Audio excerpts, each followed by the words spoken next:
The Horrible Gamers podcast may contain content not suitable for all ages. Listener discretion is advised.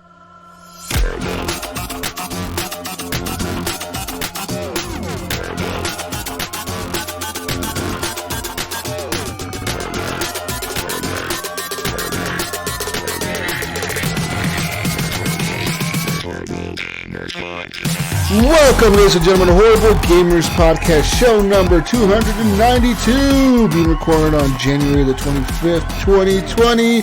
I am one of your hosts, Jesus Gonzalez, and Jesus walks out today. I'm joined by my friend from the West Coast, the best coast, Gunny Chief, Henley Merrill. Welcome back. Thank you, buddy.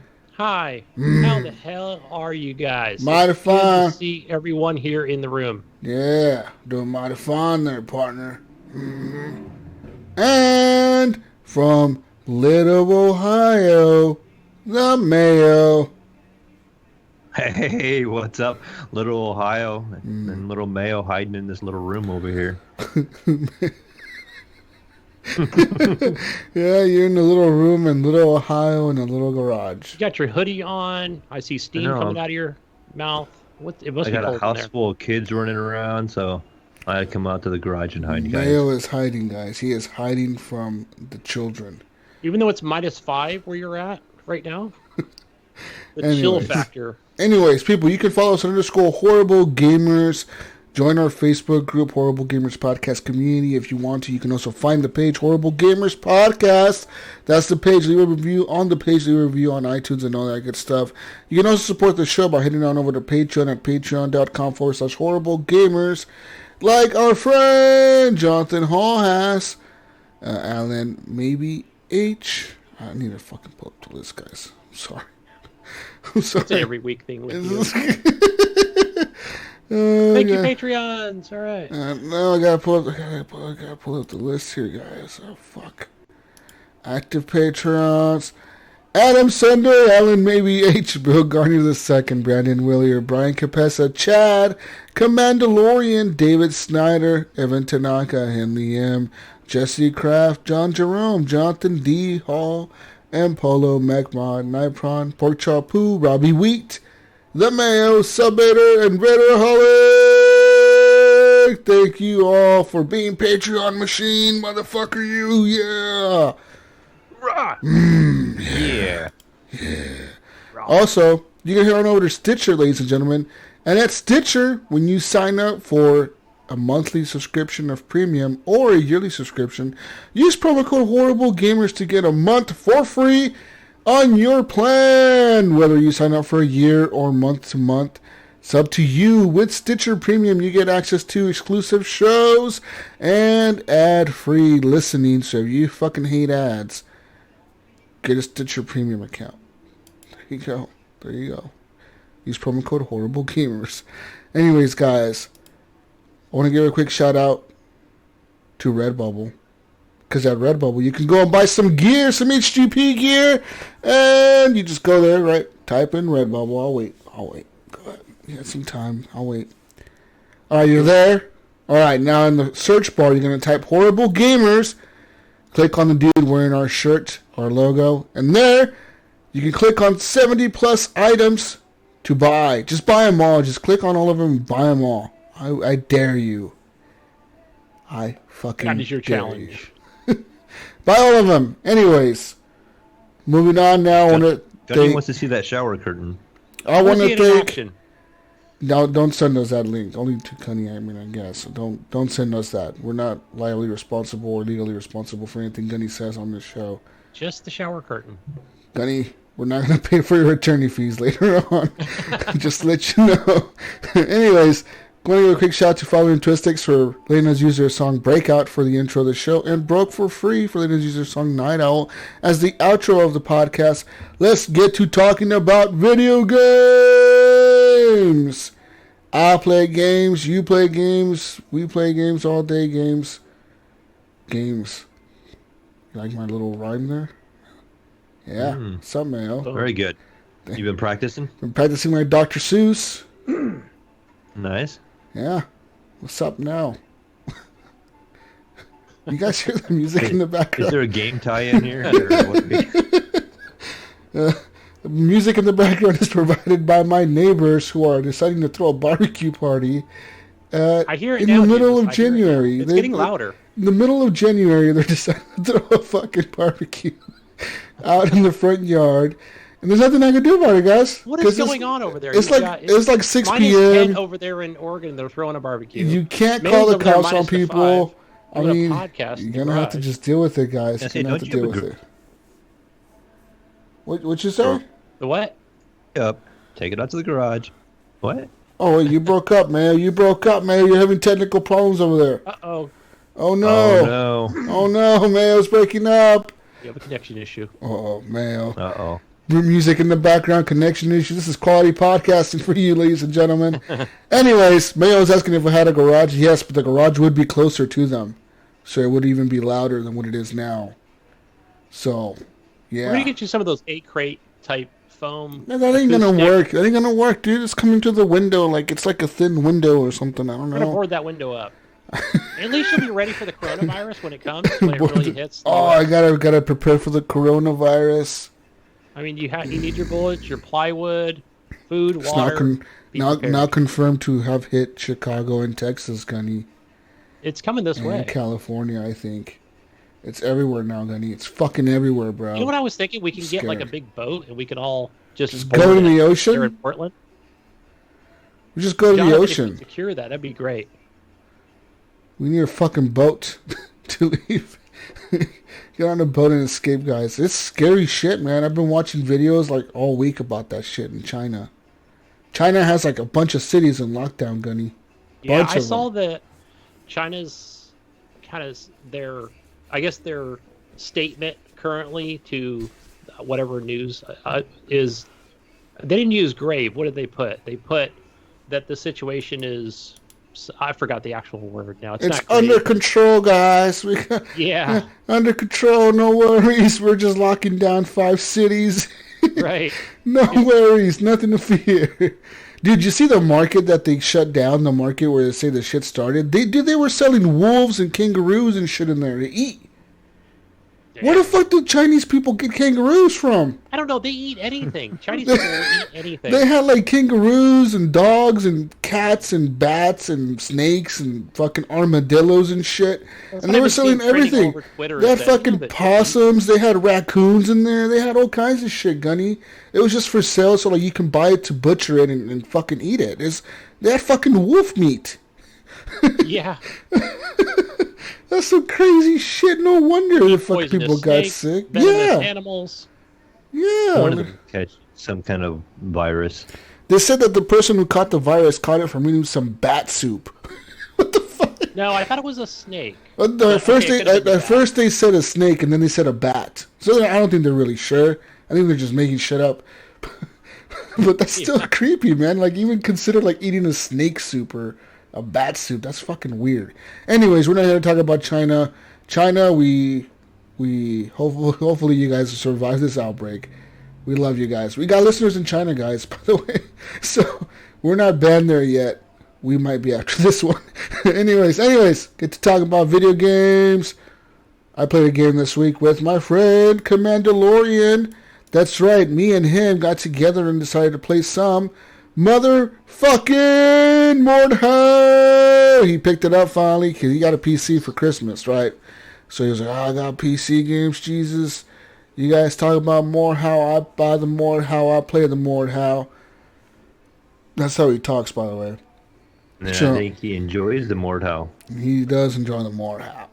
Yeah, we were playing quite a bit of it the other day, me and him. At first we were doing kind of shitty. I mean, we did shitty the whole time. But towards the end of it, I feel like me and him were like, we weren't doing terrible. Like, I was number 1 on the team at one point. I don't even know how. I only had like 4 kills. And yet I was number 1 on our team. It goes to show how bad our team was. It was like really bad. Like, we couldn't even get past the first objective. It was that bad. But it was just fun hanging out with a friend and playing Mordhau and talking shit, you know, making fun of the characters, the way they yell and all that shit. We were talking about the different strategies, the different tactics to use. I was showing him different paths you can take around the maps, kind of like hidden shit that I've learned just by playing it. You know, like you can go all the way around this way, go all the way around that way. Yeah, lots of cool modes. Invasion is a really cool mode. The invasion mode is really fucking good. It's a new mode. It's the newest mode in Mordhau. It's the best mode in my opinion because it's more objective based and it gets people focused on one objective instead of having just random people running everywhere. We play a little bit of Frontlines, kind of the same thing but not as focused as Invasion. But overall, it was fun playing that. So we play a lot of Mordhau. Besides Mordhau, I played some more games this week, ladies and gentlemen. I played some more Call of Duty. Finally reached level 155 max. Nice. Oh, Jesus! Reached Very max nice. level. All the golden guns. Yeah, I wish I had all the All the golden XP. guns. No, I don't have all the golden guns yet. I'm working on the P90 still. I've noticed that some people play this game more than me even. Like Captain Hook plays this game more than me. He posted a picture in the Facebook group showing that he had beat all the challenges already. Like for the season pass. You know, you get different challenges. Each rank you go up. He's beat all of them. And there's some pretty hard challenges in there. Some of them are like get 5 wins in Search and Destroy. Get 5 wins in Free For All. Get 20 kills with the assault rifle. Get 20 kills with the rocket launcher. Get 20 kills with the riot shield. They have like different types of challenges you can do in the game. And some of them require different types of equipment to use. Like you got to get 5 kills with the Claymore. And you got to get 5 kills with the Claymore while defending the flag. So like you got to do different things in different modes. And he's beat them all, and I haven't beat them all. I'm like, what the fuck? I thought I played this a lot. You need to step up your game. And there's people that play this way more than me, I realize. But it was a lot of fun playing with randoms the other day. I was playing, dude, I was just up late as fuck. And I was just...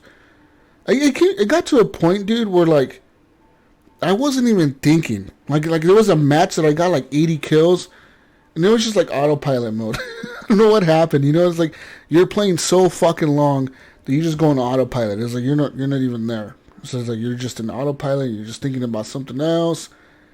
And next thing you know, you look at the scoreboard and it's like you're number 1 with 80 kills, and you're like, oh, cool, yay, we won. Like for me, like you're getting desensitized to the game.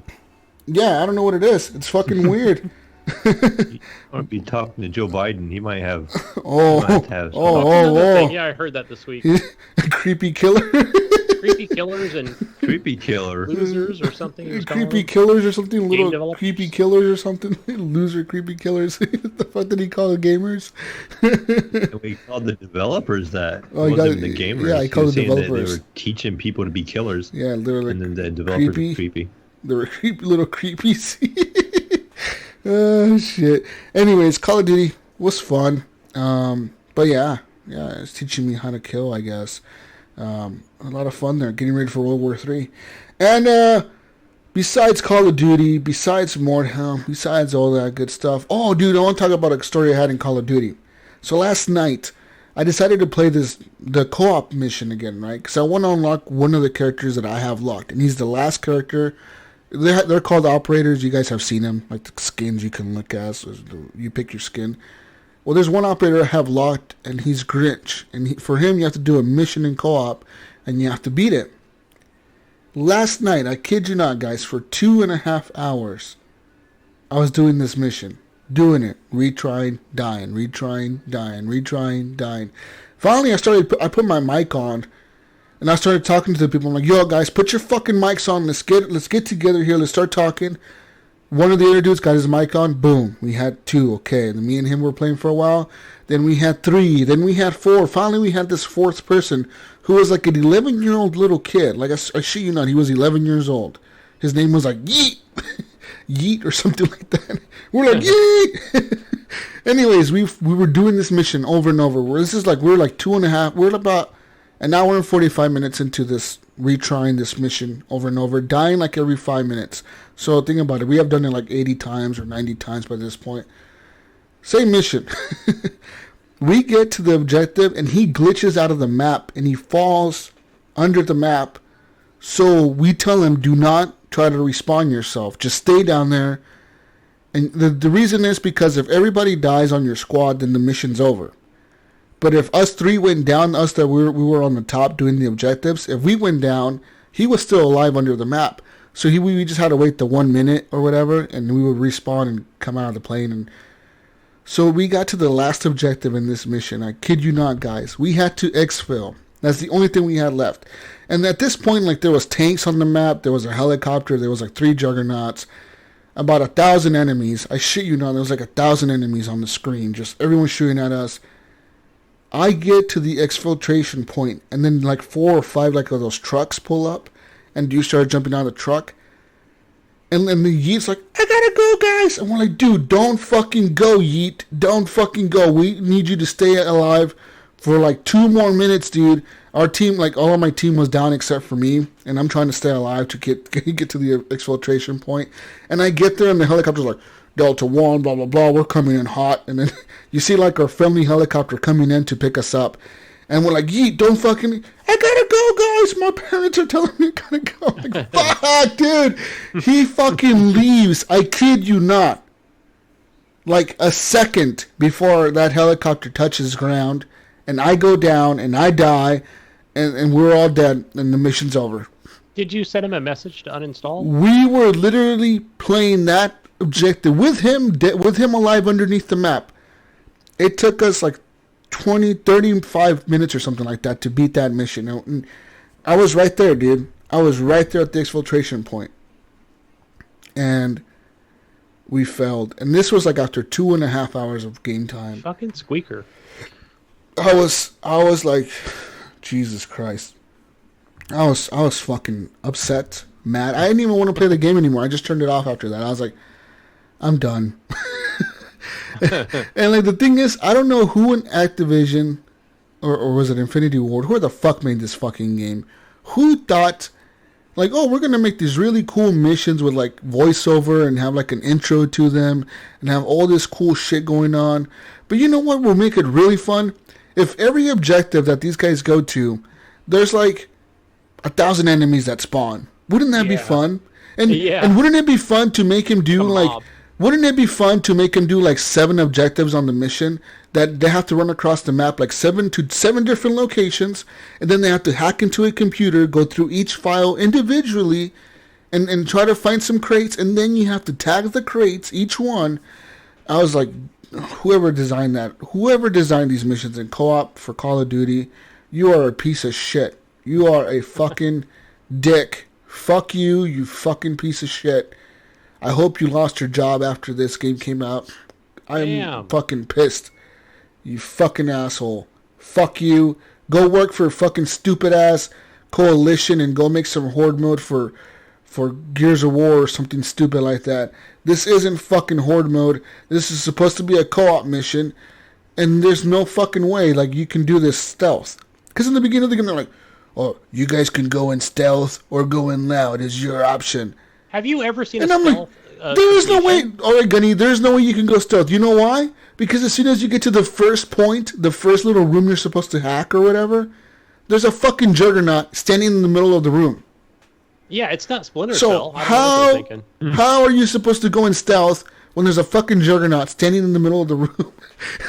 You're supposed to go in first. Activate camouflage. Oh wait, they don't have that. We don't have that. You know, the juggernaut, as soon as you see him, as soon as you open that door, he's like standing right there, and he's like standing there, and you just shoot at him, and he calls in for backup right away. It's like you can't kill a juggernaut with one shot with any gun. So how do they expect you to kill him? I don't or go in stealth like they say. I don't get that. It's so fucking unbalanced and so stupidly designed that it pisses me off. I know why people are giving it so much shit because it's a fucking shitty ass mode that they require you to play to unlock characters for the multiplayer. That is bullshit. You know what I mean? Yeah. It's just frustrating. It really is. That's amazing that they kept it. They just and they haven't fixed it. It makes me not want to go back and play co-op missions. And they haven't fixed it, Gunny. The only co-op mission I ever beat was the airplane one. And that one's not nearly as hard as that other one. The one that to get the Kovalda mission to get Grinch as a playable character. I don't know how people did that. You have to have like a full squad of people with mics, of people that you know that are good at the game. And you all have to go in there and just fucking wreck house. Like, everyone on your team has to be good at the game. You know, you can't have like one dude who's like, I'm sort of good, guys. Like, no, like everyone on your team has to be fucking decent, really good at the game. You know what I mean? Yeah. To be able to beat it. It was hard, dude. Yeah, and a random thing to cut it. Man. Especially a squeaker. The squeaker was winning it for us, though. He was the MVP of that match. Without him, we wouldn't have made it to the end. The problem was that he didn't hold on till we finished the mission. He got I think he got bored of sitting there, because he couldn't do anything. He was underneath the map. I think it just got to him. Like these fucking asshole little kids don't have an attention span more than 10 seconds. So you couldn't force him to sit there. And he was like, I gotta go, guys. I gotta brush my teeth. I gotta go to bed. Motherfucker, it's Friday night. Just leave the PC run. Just go do your thing. Just leave it run. I don't know if he was playing on PC. He probably playing on Xbox or something. But still, fucking little shit. Yeah. Little fucking asshole. Should have stayed on. Pissed me off. It was my son, I would have grounded him. You should have, Gunny. You ground your son just because of him. Fucking pissed me off. Anyways. Yeah, I would have been the cool dad. If I was his dad, I would have been like, that's right, son. You sit there and you finish that round because I know how important it is for all your teammates you're playing with. I do that all the time, actually, with my boys playing. He'd be like in an online match, and my wife will want to get off. I'm like, no, he needs to finish that round. I'm not going to make him quit in the middle of a round and mess up whatever he's gone on with everybody else. I do the same thing with the wife. Like, he needs to brush his teeth right now. That's why I use that reference, And I'm like, no, he doesn't. He needs to help his teammates. Anyways. I'm like, yeah, I can wait. Besides all that good shit, that fun experience, that wonderful experience I had with Call of Duty's co-op, I played some more games this week, guys. More games. I bought Plague Inc. on Steam because it's on sale for $6. Yeah, there's a big lunar sale going on. Steam. You big Steamer, you. No, you see that game when that game is selling 150% more than usual right now because of the fucking virus thing. I would think Division would be playing maybe the original. No, dude. More about it's Plague Inc. They're saying that in China the sales of that game rose 300% or something because. Oh, just to add to the hysteria. Because people in China want to know how viruses spread or something like that. It's wild, but yeah, they fucking pretty wild. And then me and Brink, we played some Apex Legends this week. Wasn't it with you, Mayo? Yeah, to say that was part of what I played this week. That was one of my few. It was fun, right? We played some. Yeah. We sucked, but it was fun. Yeah, we played some Apex Legends, and then we played actually with Crafty, right? Was it Crafty that we played with? No, we were playing a Brink. No, but then your friend come on, and then you were like, it's only. Oh, Snickersnee. Well, who was it? Snickersnee? Yeah. Yeah, Snickersnee joined us, but we played PUBG for a little while. Yeah, and then we went back to Apex. You went back with him, and I went to Call of Duty. Yeah, we went back to Apex with him, and Apex is so much smoother, man. You go from PUBG to Apex, it's ridiculously how much smoother Apex is. Just everything's so much faster and easier to do. Opening doors, picking shit up, equipping shit. It's so much easier. You just click it and it works. Yeah, and I haven't even played Apex in for a while, and it felt really natural immediately again. You know, just through and... Everything feels good about that game. You play PUBG and everything still... just picking stuff up feels very wonky. You know what I mean? It's sometimes it'll do it, and sometimes it'll force you to press F twice, and sometimes it'll fucking be nope, it didn't work. No, you didn't pick that up. Or no, it's just so stupid. Or you jump out of the plane at the wrong time. Yeah, Mayo, every time, Mayo. Guys, way over here, 10 miles away. Mayo did it 6 times in a row. Gig update on PUBG today. So Gunny, I dropped out of the plane 3 or 4 times trying to mark the map. So my son played the count, and since the last time I had played, so he rebound all my keys. So I thought I was marking the map, and it was making me jump out of the plane. Oh, so no. then I'm jumping halfway across the map too early, and then I'm free falling, and then I realized I'm dropping out of the plane, and it's one of those situations where it's okay, guys, I'll come find you. I'll find a car eventually and get to your way. And at that point, Brink, he's going to what would he go Pochinki that one time? And he got into a big shootout because we were playing squads. Jesus was outside in the countryside. I'm half the map away, and Brink was in Pochinki and getting lit up, and we were trying to save, but it didn't work out so well. Jeez. Yeah, it was pretty interesting. So yeah, we played a lot of that, a lot of Apex, a lot of all that good shit.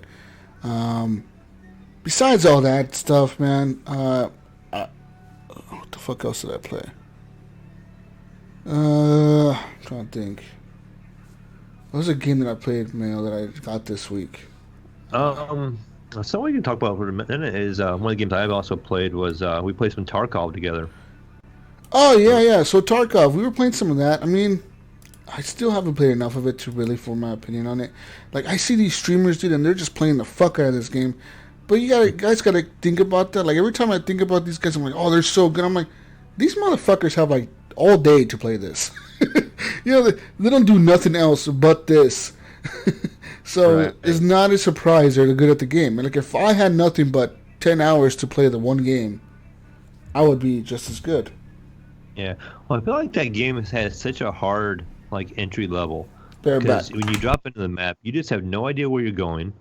You have no idea where the extractions are at. All you know to do is just double hit O, and it'll tell you can extract on the south fence.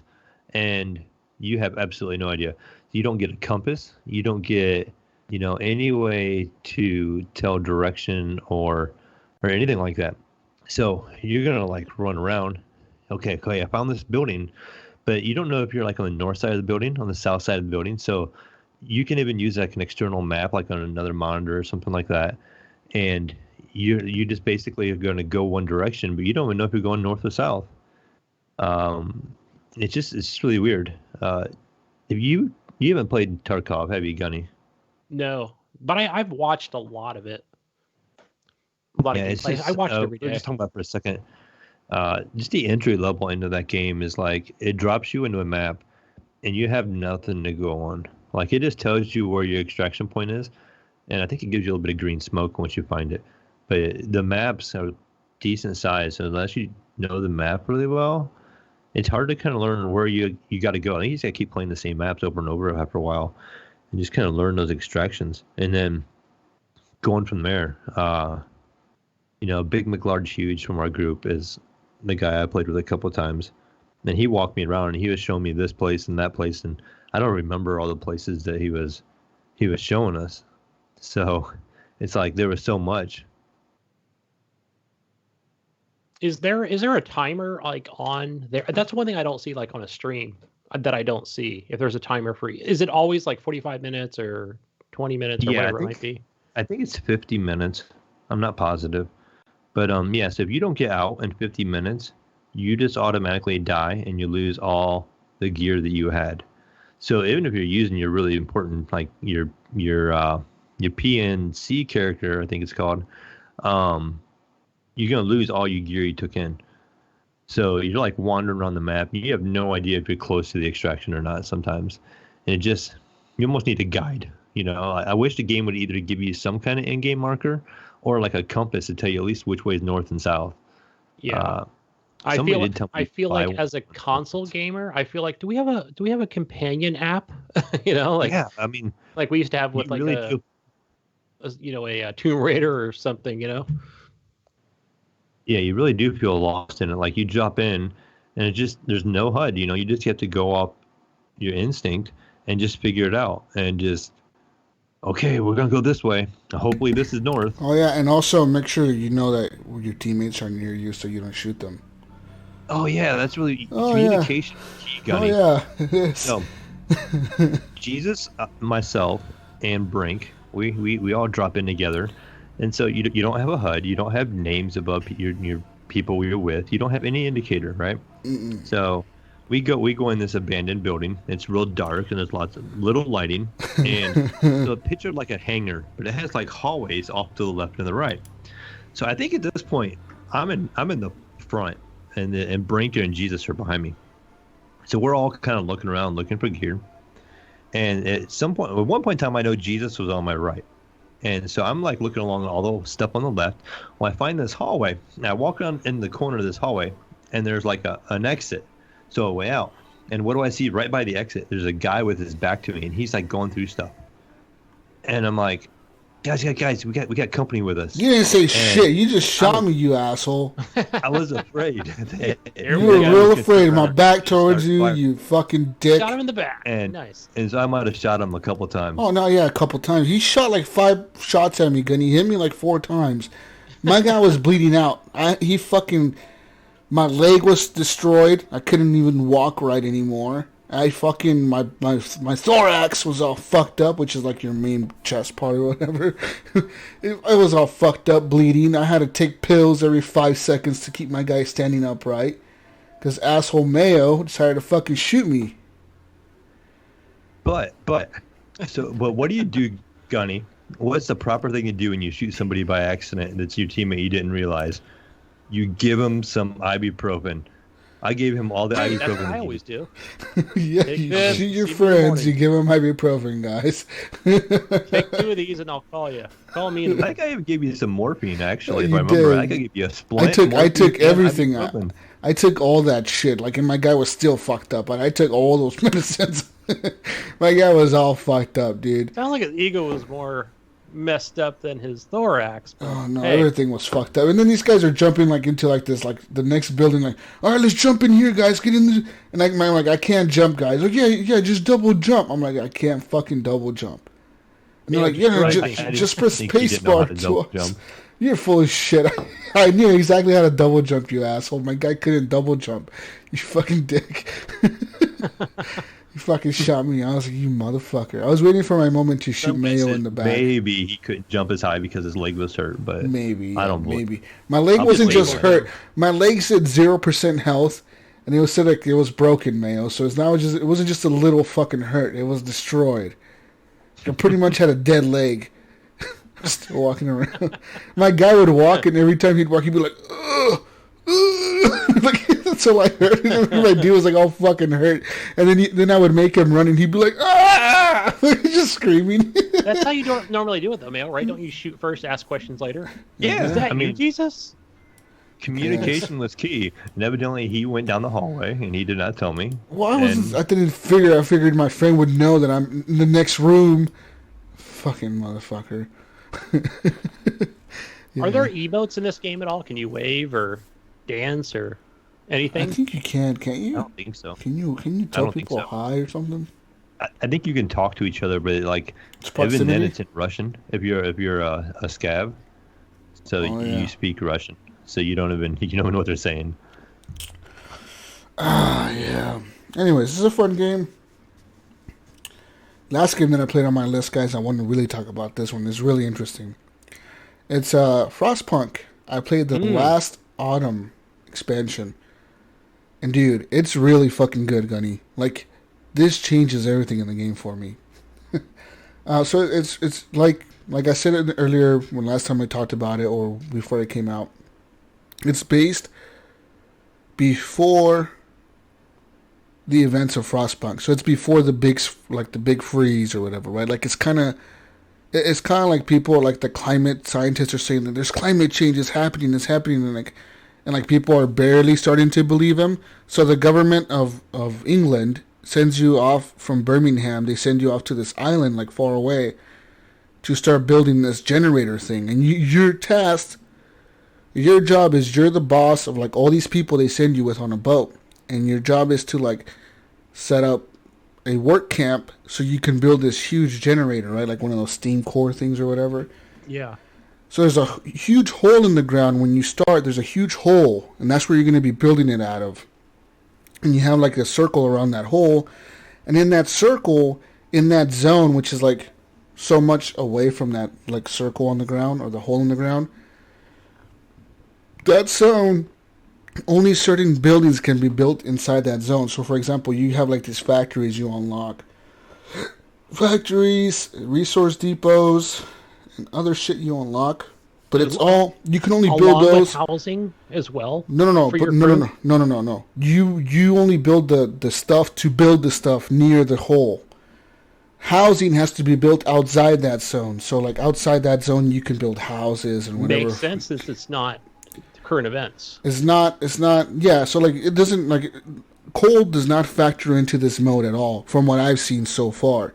Interesting. I've died though, so I haven't beat it, so it could factor in at the end of the game. I don't know yet. But anyways, you start off with like 50 workers and like 15 engineers and like yourself, and you're the boss, and pretty much you have to start telling them, okay, gather the metal, gather all the wood, because there's like resource piles around there already, you know, like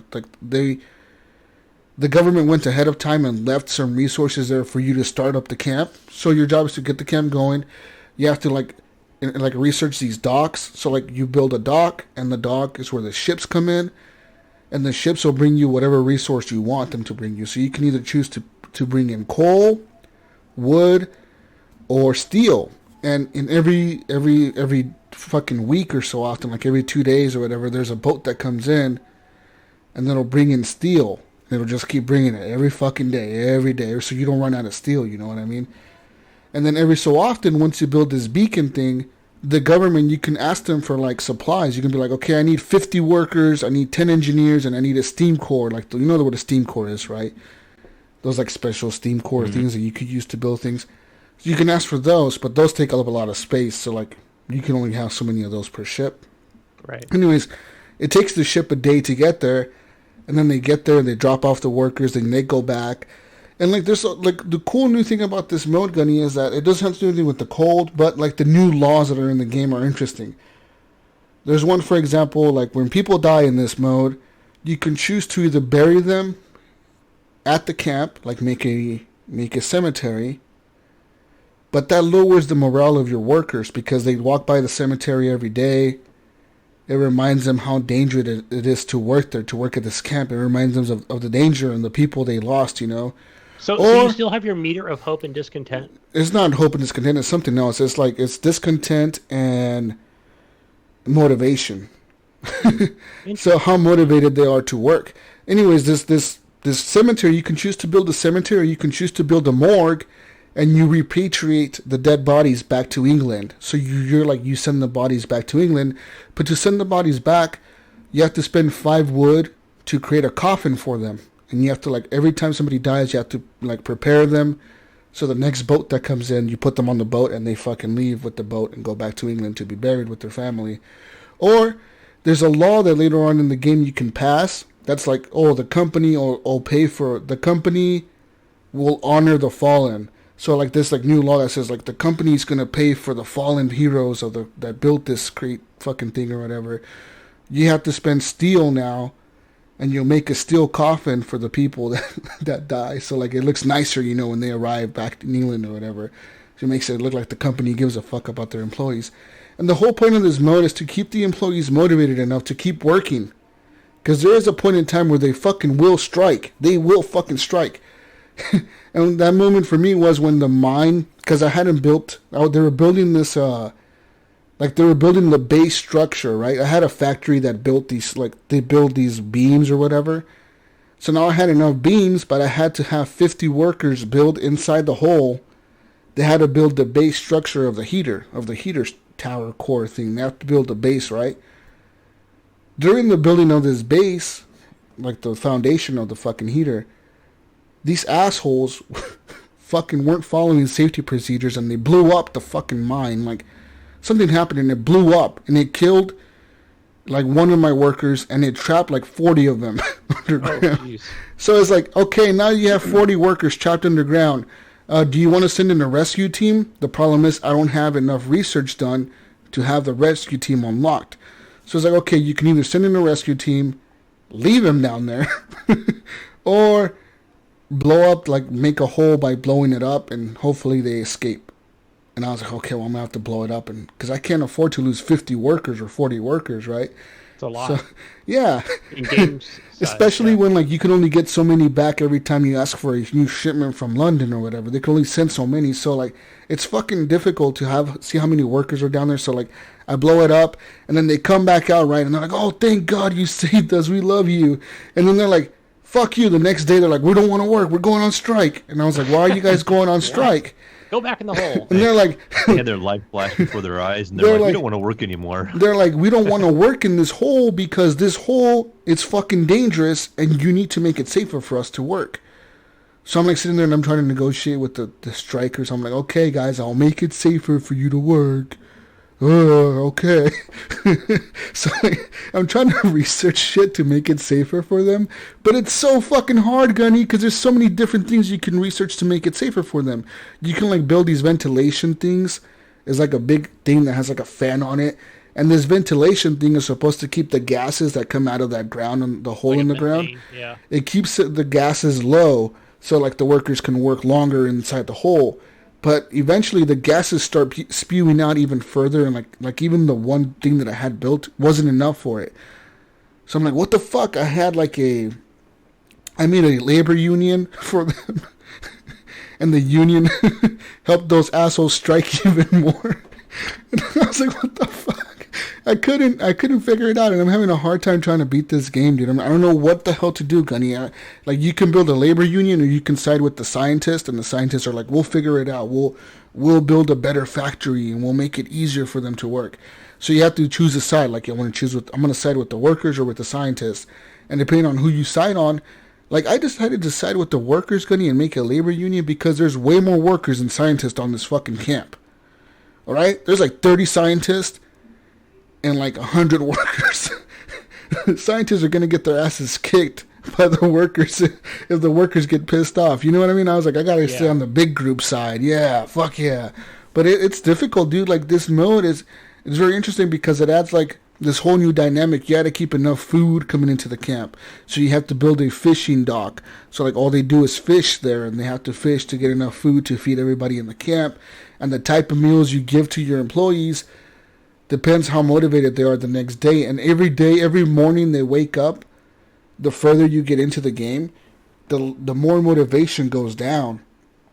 So the less motivated they are to work. And then they start believing in crazy shit. So like, for example, like one of them will get a letter. They'll get a letter from their loved one in India. And it'll be like, hey, our farm in India collapsed because of the Great Freeze. We have to leave and we're moving to London because everything's breaking down in India. Like, the government's collapsed. There's no fucking order. It's chaos down here. We're just evacuating and we're leaving to London because it's safer up there. And it's like, okay, now you have this letter that you received from London or whatever for this person. And it's like, do you want to give him this letter? And it'll increase it'll increase the chaos inside the camp because they'll know the truth. Or do you want to censor the letter? And I'm like, I will censor this shit. But then, like, these motherfuckers, like, if you give them faith, they'll start believing in, like, superstition and shit. Like, for example, there was, like, an owl in the camp. And this owl was perched on top of the fucking factory or whatever. And the workers were scared to go to work because they believed the owl was cursed. And they were, like, all superstitious. Like, there's a fucking owl. We're going to die. So, like, you have to, like, motivate them to get their asses back to work because of this fucking owl. And then the next day, there was a flock of owls flying around the camp. So, like, oh, fuck, we're going to die. So, like, it's all these crazy, cool little things they added into the game. And then, like, they added some real cool music in the background. It's like Game of Thrones, like, piano music in the background. It's, like, it's very, like, thoughtful music that makes you like just like everything's fucking gloomy, man. Like, how am I gonna handle this situation?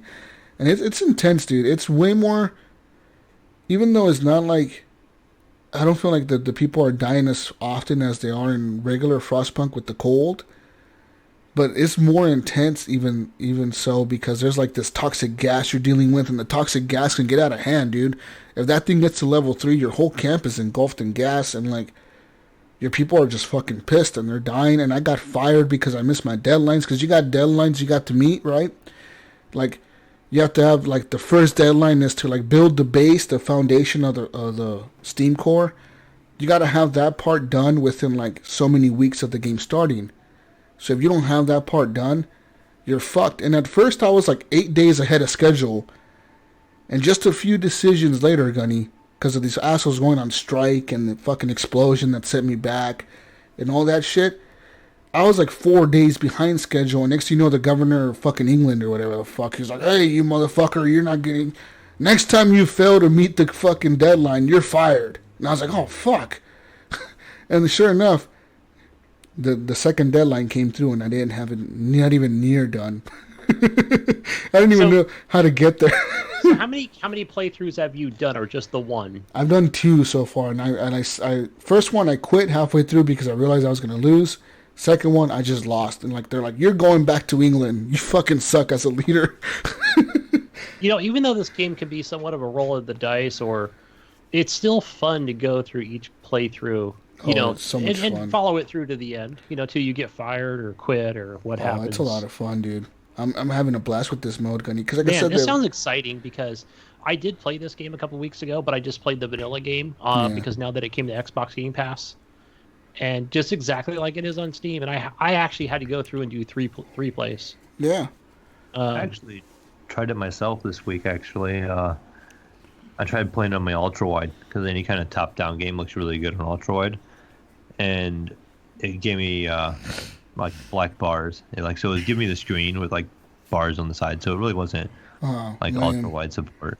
But that was pretty much the longest I've given it a run through, and I know you guys really liked it, so I tried playing through, and I was having a hard time at first figuring out on the vanilla one how to upgrade my my core, or like the heater, So like my people outside the first ring were pretty much freezing, and they're like, you need to research it to make more heat or whatever. And I couldn't figure out how to do it first. And then finally things started going pretty sideways, and then I figured out how to do it. So then I wanted to start over again, but I played just a little bit longer, and then I stepped away. And I think it's when I started jumping on with you guys when we started playing PUBG and stuff. But I definitely get back into it and give it another playthrough now that I know how to kind of set things up initially, because I was doing a lot of reading early on, just trying to figure things out, being kind of lost. And now I kind of know. I don't think it's going to go any better for me the way it sounds, because it sounds like the game's pretty punishing. You have to go through several playthroughs. To figure it out. Yeah, that's what I'm doing. That's what I'm doing with this new DLC, because in this new DLC there's also new stuff, Gunny. Like, you can have like this new research, like it says, hey, we have experimental medicine we can give your workers. Like it's the top of the line, newest medicine in the world. We can give it to your workers, but we don't know the side effects of them. And you're like, wait a minute, what? And it's like, yeah, we can treat your workers and they'll get less sick because they're working in toxic fumes, but there's side effects to this shit. What are the side effects? We don't know. We can't tell you. You have to deal with that. Oh, we didn't mention that. So it's like, okay. And there's also another one, Gunny, where you can add cocaine to the food. You can add cocaine. Okay, it used to be sawdust in the soup, but now it's cocaine. Now it's cocaine to motivate them, to keep them like up and going, make them fucking work longer hours. For everyone. And then there's also like another one where you can set up a fucking fight club, like to let them fight each other, but then every so often one of the people that get knocked out is going to be really hurt, so you have to take him to the hospital. And you can have a brothel, which I set up, and then next thing you know, like a few weeks into the brothel, the prostitutes got STDs, and then I had to deal with that. It's like, okay, do you want to deal with the prostitutes having STDs? Then you have to send them to the hospital, and then when they're in the hospital, they're not at the brothel, and the workers get mad because they can't have sex with them, and everyone gets mad. So like all this shit's going on in the game, and it's a fucking nutty like experience, man. Like the new DLC, it's fucking crazy, but it adds so much new shit to the game that I'm having a fucking blast. Sounds a lot different. I like this. A little bit. Yeah, because I swear I went and looked at this, guys, because I thought I had paid for that first part of the DLC, which was like $8. I just didn't have the 30 for the season pass at the time. And then I looked at the new DLC that you mentioned, and I think you have to buy the season pass. I couldn't figure out how to buy it separately. But another thing, Jesus, if you like this game a lot, another thing you're describing to me is what I've played in Anno 1800 on the Uplay store. Yeah. Well, this game is the shit, though, man. I fucking love this. Like, this game, I fucking love it, dude. I love the aesthetic of it, the Frostpunk style. It's like this, what's that fucking style? It's like cyberpunk kind of like style, you know what I mean? We're like, yeah, it's like old school. A little bit. It's like old school fucking style, but it's like new modern shit, but it's old school. It's fucking weird. It's interesting.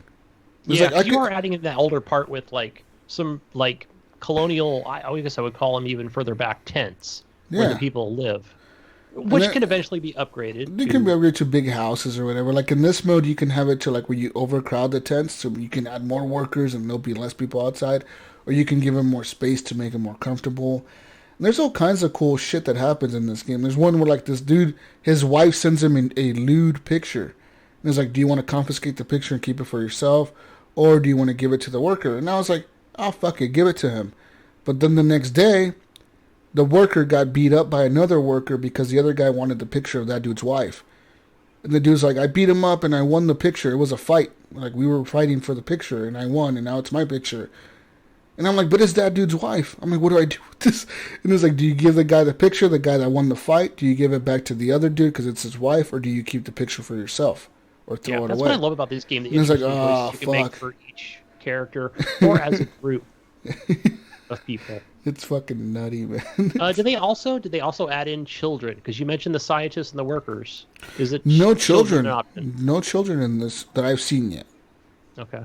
But there's that shit about like making workers work overtime and making them like 24-hour shifts. Yeah, no, but now you can compensate them. You can pay them time and a half. Like you can pass that law where they get paid extra shit for working longer or whatever. So there's that. I remember my first little playthrough. Again trying to figure the game out. I remember building a couple of buildings, and I think I built like a clinic because people were starting to get sick early on. I built a bunch of tents, and then they're like, oh, these people need shelter. Then a couple of them started getting sick. And so as soon as I could, I built a clinic. But I didn't realize I needed to put workers in the clinic. So it was just sitting there empty the whole time. Right. People were all getting sick and everything. I'm like, what is going on here? This is not working right. Yeah. I clicked on the little thing. I clicked on the clinic, and it said like 0 workers. And I'm like, this makes sense now. I just assumed it was going to just automatically start healing people.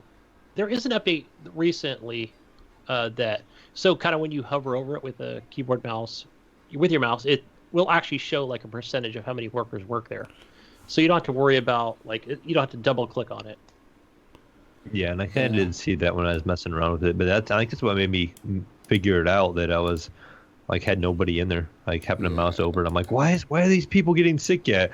Do I need to build another clinic? And then I mouse over it, and it was like 0 workers. That's the other thing too. Okay. When you go through this, just know these are some of the things you need to know. There are some things you need to know ahead of a time where you will get objectives, right? That's mentioned too, where it'll say, hey, you need to build 2 more clinics or build clinics or something, right? So don't build them early on until they actually tell you to. Yeah. I gotcha. Because either that or I was trying to learn the game, so I was just kind of waiting, and they kept telling me, people were sick, and we need to build a clinic. I'm like, okay, so I turned around, got the resources, and built the clinic, and I just didn't start it. And there's care houses, and it goes. There's so much to manage, but it's so fun. Yeah, the one thing that I decided to do in my last playthrough was they kept asking me for clinics, and I didn't have enough engineers because, like I said, the engineers only come on a boat every so often, and only so many fit on the boat. So, what I started doing was I started opening up all these clinics, because I would promise them clinics. I'd be like, all right, I promise you I'll open up a clinic in 3 days. And then I'd build the clinic, and then I'd grab one of the engineers from the other clinic, and they'd have 5, so I'd make it 4, and then I put him over here, and then as soon as you put him there, it opens up the clinic. So it's like, hey, you kept your promise of opening up a clinic. Woo, the hope rises, or whatever. People are happy now. It's like, yeah, fuck yeah, I'm tricking all you assholes. There's not more doctors, just more clinics. The next day, you just close the clinic down. No, right? I keep them open. Yeah. I just have less doctors at the other clinic, and then I just wait for hopefully more scientists. Yeah, it was tricky, man. The new mode also has this different paths you can take. The other path that I took was there's a labor path that you can take. It's called safety, and in this path, you're building safety precautions for the employees. So you hire inspectors that go into the fucking hole or whatever, the factory where they're building the shit, and they inspect things and they inspect the tools. So and every so often, at each work site or at the work site, you have this factor that says +1 safety for having the safety engineer, -2 for the toxic gases, +1 because you have a safety inspection list, and things factor in where something will negatively affect your safety or positively affect it. And some workers, like I said, they won't work in a place that's high risk, super dangerous. Pretty much death is guaranteed for somebody. They won't work there, and they'll strike. So that's where you got to keep a balance. And it's fucking interesting. This new DLC is worth it, in my opinion. I think it's $15. I know if you bought it on the Xbox, if you bought the game, not if you got it on Game Pass, but if you bought it, I think this DLC was included with it. I think they promised you this DLC and the last one if you pay the $60 for it. If you got it on Game Pass, you're gonna have to buy this DLC separately. I don't know, but I don't know if it came out on consoles. It could have or it could not. I don't know. I don't know I about haven't that. looked. I just played the vanilla game. It's on PC though for sure. But this game, man, it's incredible. I fucking love it. It's awesome. Frostpunk, the last Yeah. autumn or whatever the fuck it's called. Last autumn or last fall or some shit. I think it's last autumn. That's what I saw. Anyways, I'm done with the fuck I've been playing. I'm gonna go play some more Frostpunk, guys. Goodbye. See ya. Bye. I need to get into it more. Like I said, it was kind of early for me. I still haven't. What exactly do the researchers do? I know I had 5 of them, but So they Well- work in there's like a main research building, and one of the things I think, so anytime you're researching anything, and if you notice in that menu with whether it be heaters or sawmills, like to improve them, or your coal mines, it just makes all that research go faster. oh, okay. And then I think they also do like the hospitals and something else. Engineers work in certain spots. Yeah, they the can only engineers. they can only be used for like But you can put them anywhere. hospitals. They could be used for hospitals, or that research. The workshop is called the workshop. That's what does your research. Yeah. And like, say you open up 3 workshops and you have 3 of them going with full staff of 5 engineers on each one, then your research will actually be done 3 times as fast as having one open and just doing research with one. So the more you have open, the faster your research goes. But you cannot research 2 things at the same time, and it's only one thing at a time. But it'll go faster if you have more open. But yeah. Okay, I gotcha. But you can put research workers anywhere, but really you want them in research areas. You want them in shit where they are specified, like only they can do. For example, like medical outpost, only they can be doctors, or only they can research shit like that. You don't want them hunting for food, No. when they keep researching heaters. You don't want them chopping wood, Yeah. Cooking in the Chop kitchen. that wood. chopping wood, or cooking shit in the kitchen. Yeah, when they could be fucking doing something. That's what real the quick. children are for. Make them Yeah, cook. make the children work. Fuck yeah. 24-hour shift. Oh, fuck. Anyways, yeah. What have you been playing, Mayo? Besides Tarkov, Apex, and all that shit. That night we played again the Tarkov, the PUBG rounds we did, where we did pretty miserably. What do you think our best round was? Like maybe top 15, maybe Oh, which one? in PUBG. No, we got like top 10 at least. I remember we got pretty close at one point.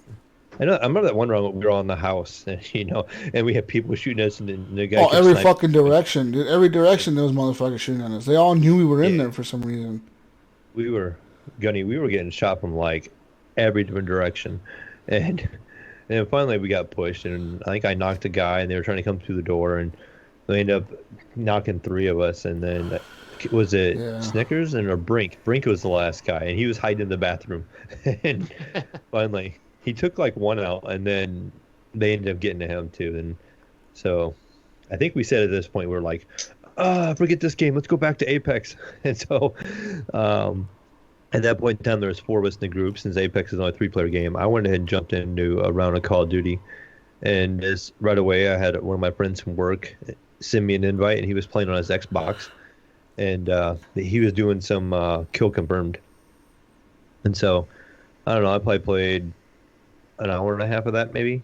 And I was still in chat with Jesus and them, so I just kind of listened to them guys and kind of talking back and forth. And I think that's about it for that night. And then the next day is when I played Frostpunk. Like I said, trying to get that to work on my ultra wide, and then just trying to understand and figure that game out. And after that, I just kind of was like, I'm going to try and find something different.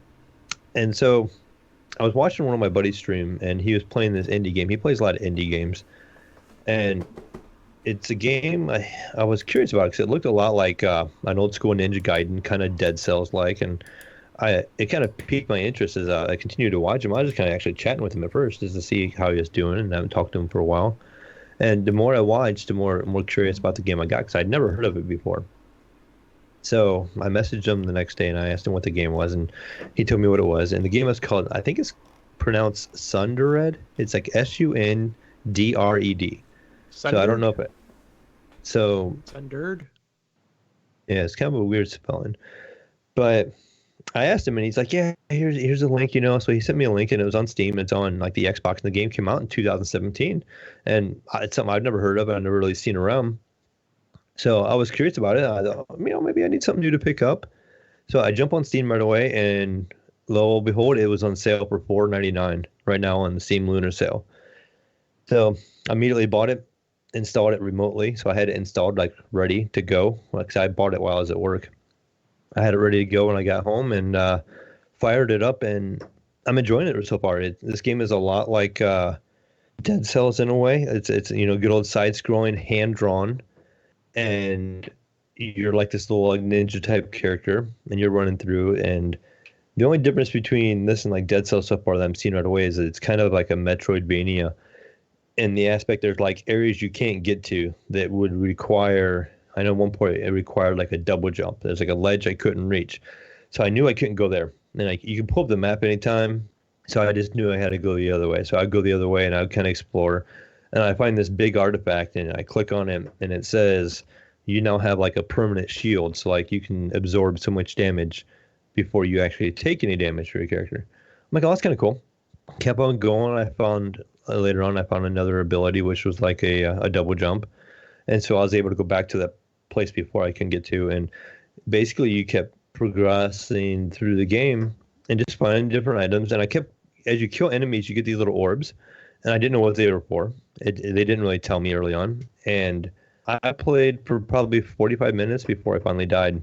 There was this big black ball thingy, and every time I would hit it, more enemies would spawn. But as you would kill the enemies and you hit it again, it got kind of smaller. So it was just kind of like a continual wave of enemies. Well, I almost had it completely gone, and I ended up dying. And the game was like, well, you need to get stronger. You need this help. And come to find out, these orb type things that they give you when you die are a form of currency, and it gives you this big map, and you can spend your currency on your character for permanent upgrades for your character. So I bought like multiple things and increased my armor. I could increase my shield. I could increase my melee attack damage.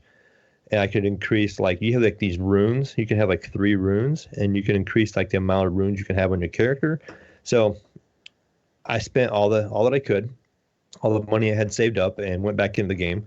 And it was a lot easier. Like I had doing more damage. I had higher armor, and there was like a faster regeneration of my shield.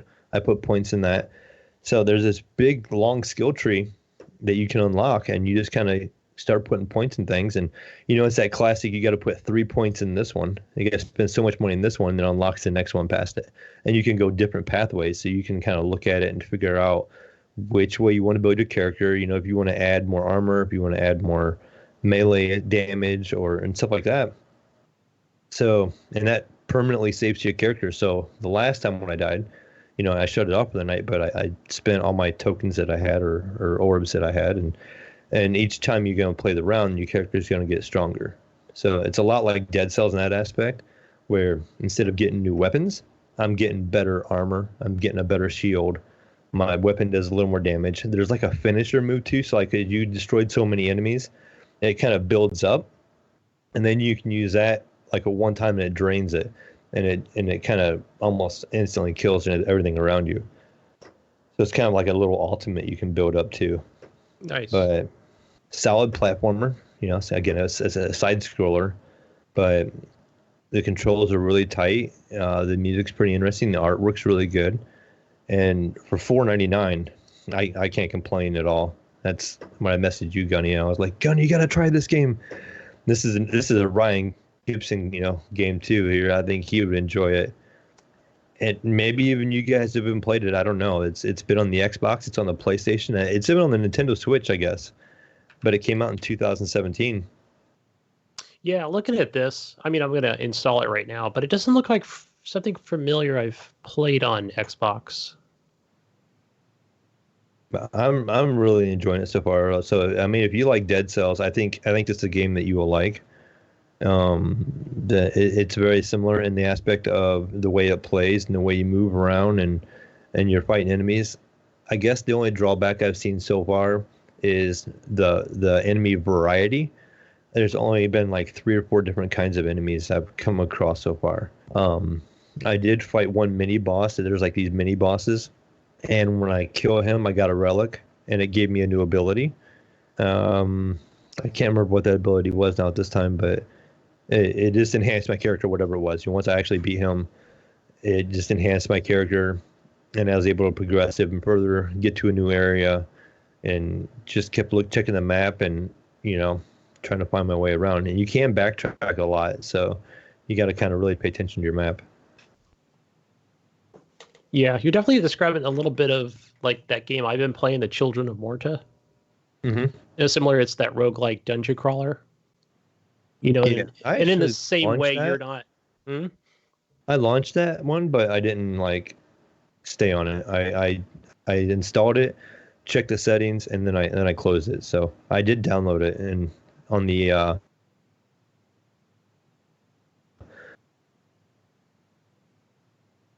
Yeah, I think you're freezing up a little bit there, Mayo. So I wasn't sure if we caught that last thing that you said. Yeah, I just picked it up on the PC Game Pass. Okay. Yeah, I did see that it was on there. Definitely gets feeds that Diablo itch. So in a similar fashion, but in a 16-bit. I'll have to definitely check that one out too, because it's roguelike. So I think it's something you'll enjoy where, again, you're not getting, I haven't seen any weapons, but the only thing that's really unlocked at this point is, from the beginning of the game, is points that you can put into either your sword, your health, or shields. So depending on where what money coins you gather from each dungeon run is where you put those points for your purchases. Gotcha.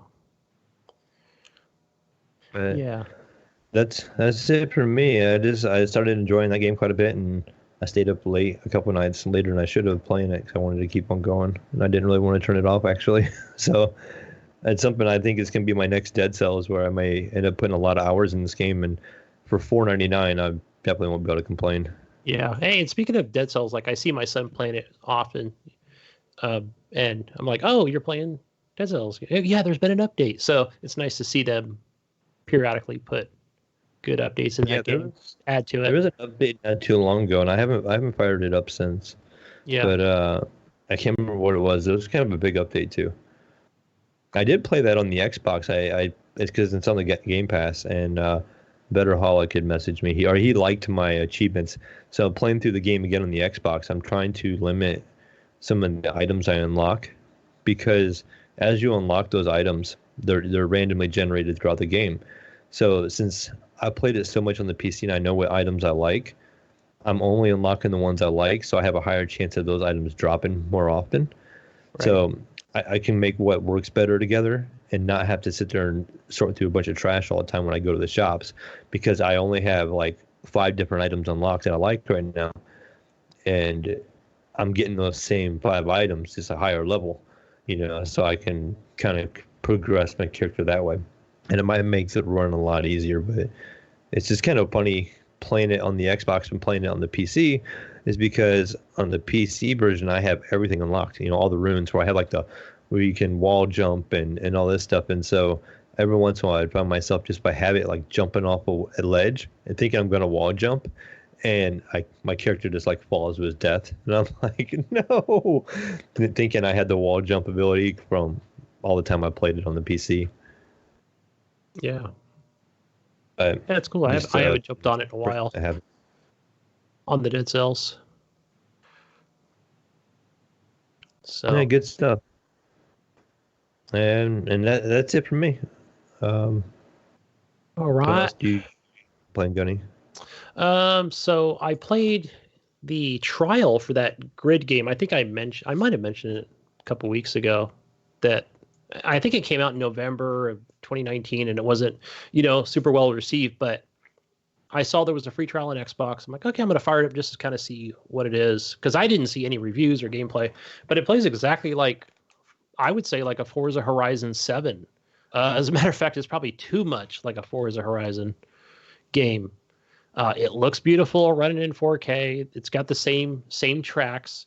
The one thing that really grabbed me right away was the super tight controls, where I thought, oh man, this feels really good, just not having to tweak anything from the get-go.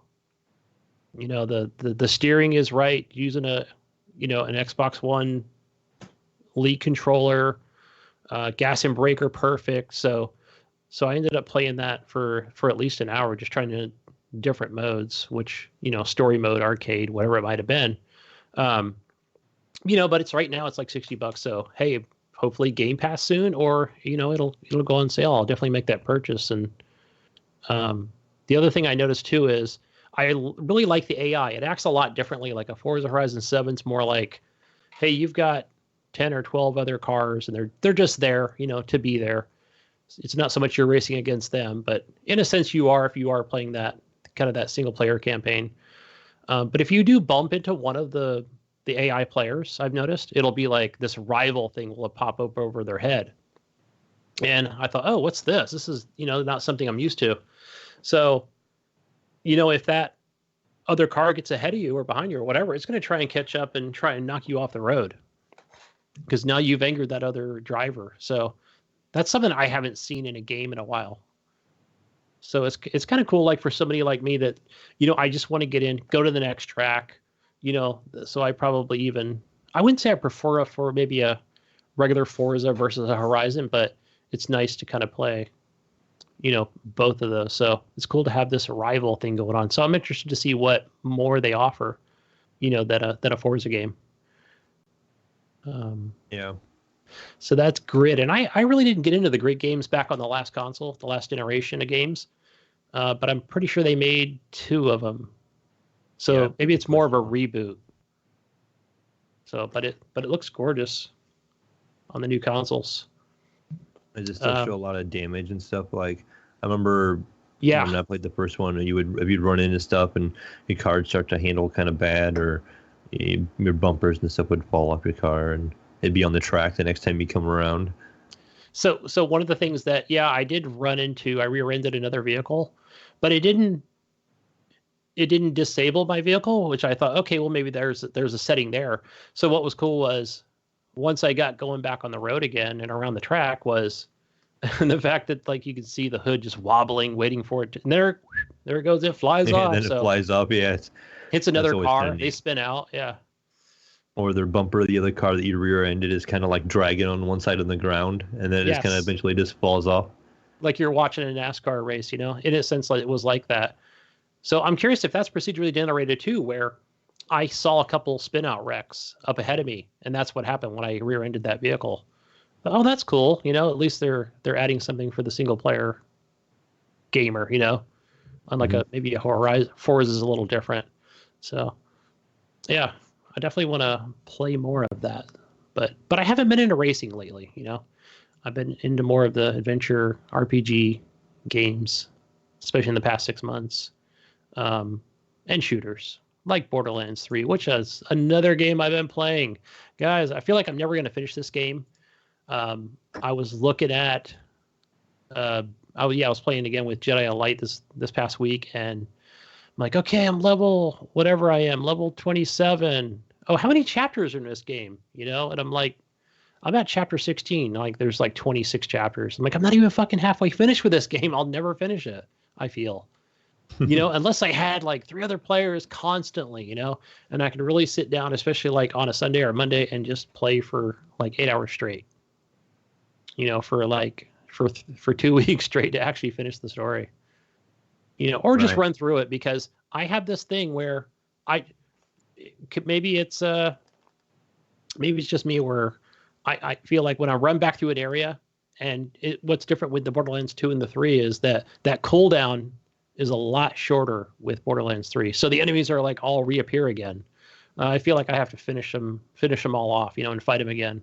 But that's what I find enjoyable about this game. So I guess I can't have my cake and eat it too. I want that. Like, I want to be able to finish this, but at the same time, I just want to shoot enemies, and find more loot and make more money.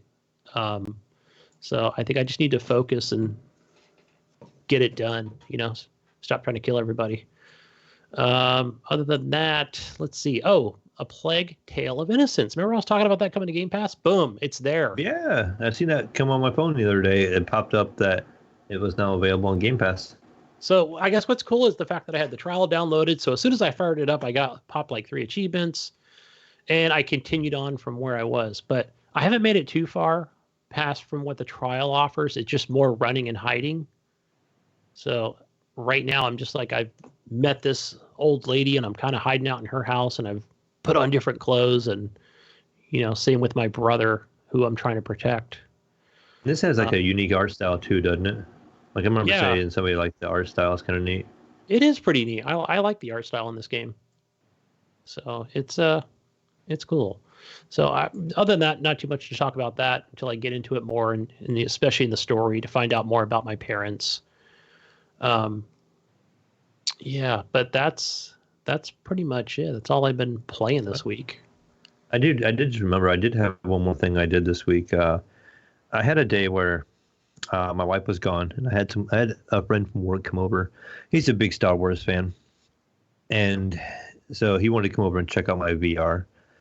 So he's never done virtual reality before, so I brought him over and I showed him how it works. I did a couple of games to teach him, the controls and stuff. So once I got him good and familiar with it, I launched Vader Immortal on my Oculus, which is exclusive to that. But so that game is in 3 parts now, and it's actually done. So the third part is the last part.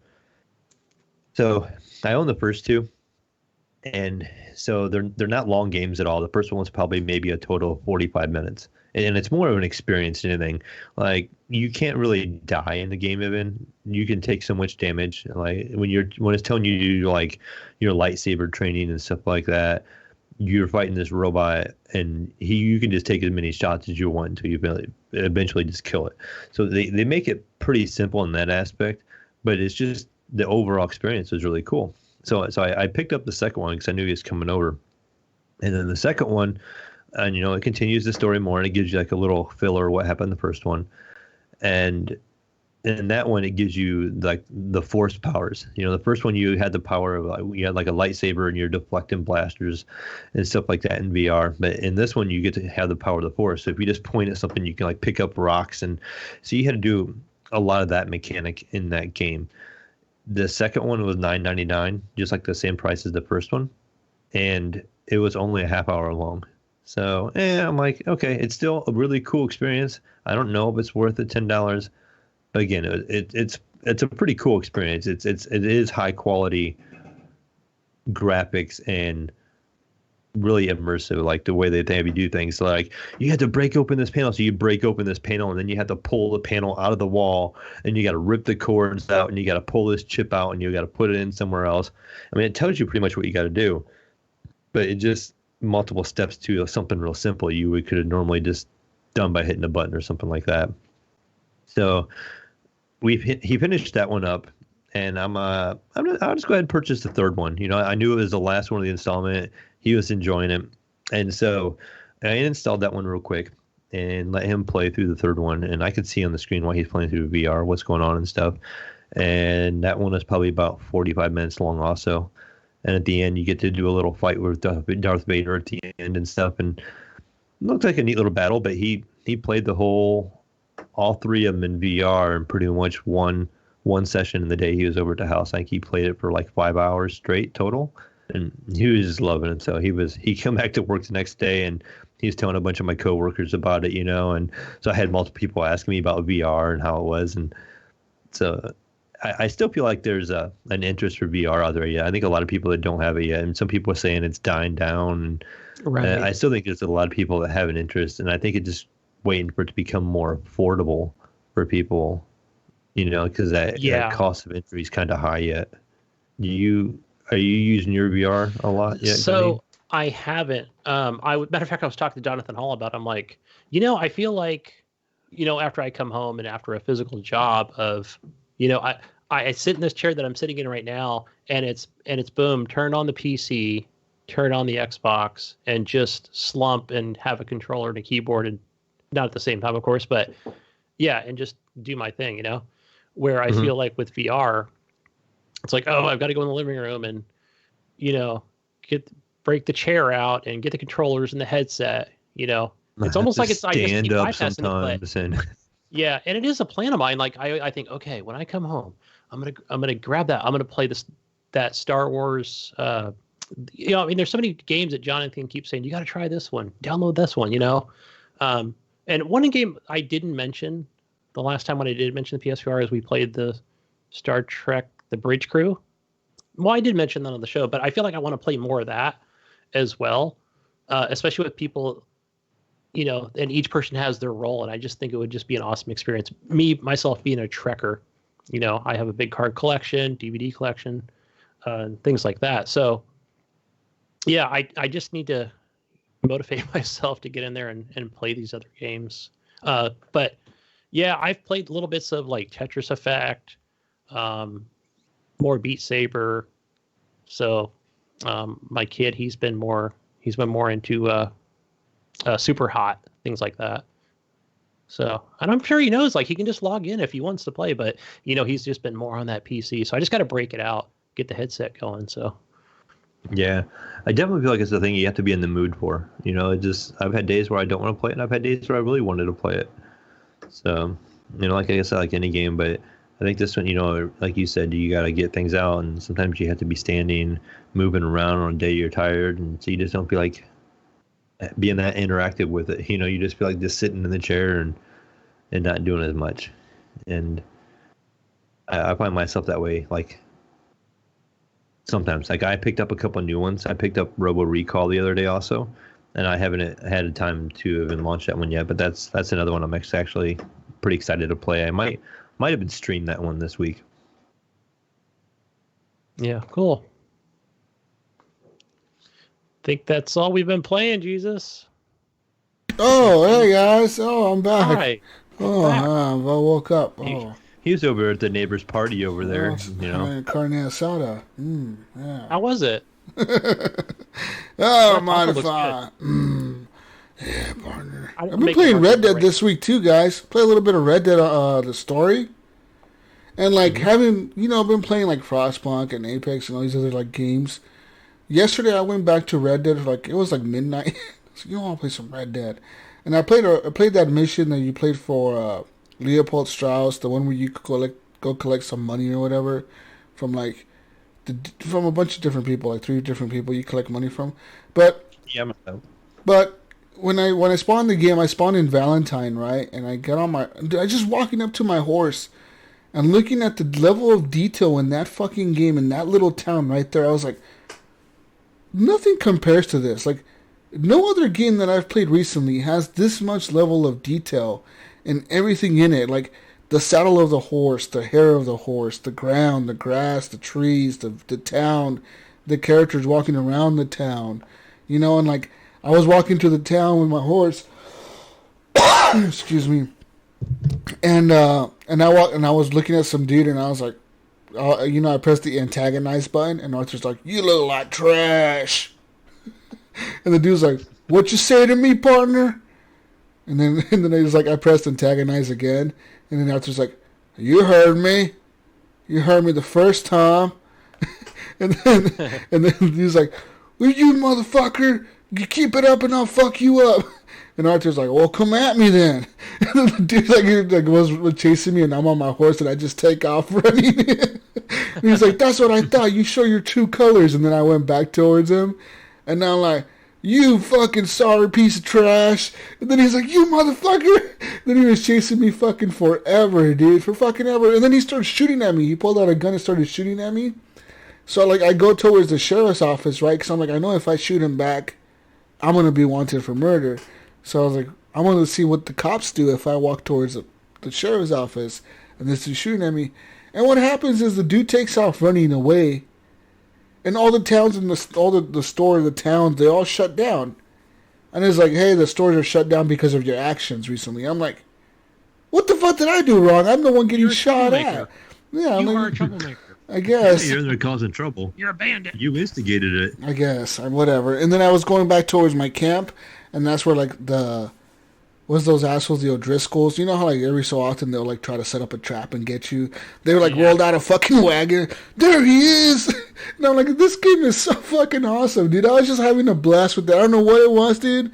But last night, just playing that game and playing those few missions that I did, just the level of detail in the game, it was amazing. I was like, and then in my camp, I was just walking around the camp. I wasn't even fucking doing a mission. I was just walking around the camp, and I talked to every single character in my gang.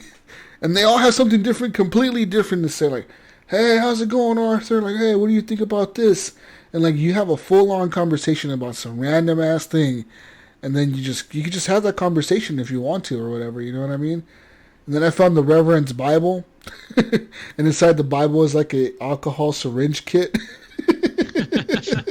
It's fucking because that's the dude that's always drunk, Reverend Swanson or whatever. He's like super drunk, but then it's like, look at his Bible. I picked it up. It's like, open the Bible. I opened it up, and there's like a fucking alcohol kit in there. And then I closed it back up, and I was walking around the camp, and like, it was just interesting to see how much detail the game has. You know, like I was walking by, and there was Sadie, the girl that you find in the beginning of the game. Her house got burned down, and the ones that the Driscolls were attacking. She's cool. She's got a good. They've all got good dialogue. She has a good arc in the game. She turns out to be a real badass by the end. But like, it's interesting seeing her in the beginning of the game, like right now, and she's sitting there crying with Abigail, which is John Marston's wife. And she's sitting there, she's just crying her fucking eyes out. She's like, I don't know what I'm gonna do, and I sat there for like 5 minutes just listening to her have a conversation with Abigail. And they're talking about, oh, don't worry, these guys ain't that bad, all this shit. I'm like, God damn, this game is so fucking detailed. You know what I mean? Like, all these things are going on in the game, and you can miss all this shit if you're not paying attention to it, you know? It's fucking incredible, man, what they did. Like, and then, I just noticed all the detail because I've been playing all these, like, other games, like, just multiplayer games or whatever. And this shit was nuts. It was, like, incredible, you know? Just seeing all that in action was fucking wild. Red Dead. Good stuff. Amazing game. Amazing soundtrack. You need to finish him, Mayo. The game of the year that never was. Game of the year that never was. Hey, that's true. And you know what I noticed about Red Dead? That Death Stranding does really good. And you know how Death Stranding has that music that kicks in when you're walking around?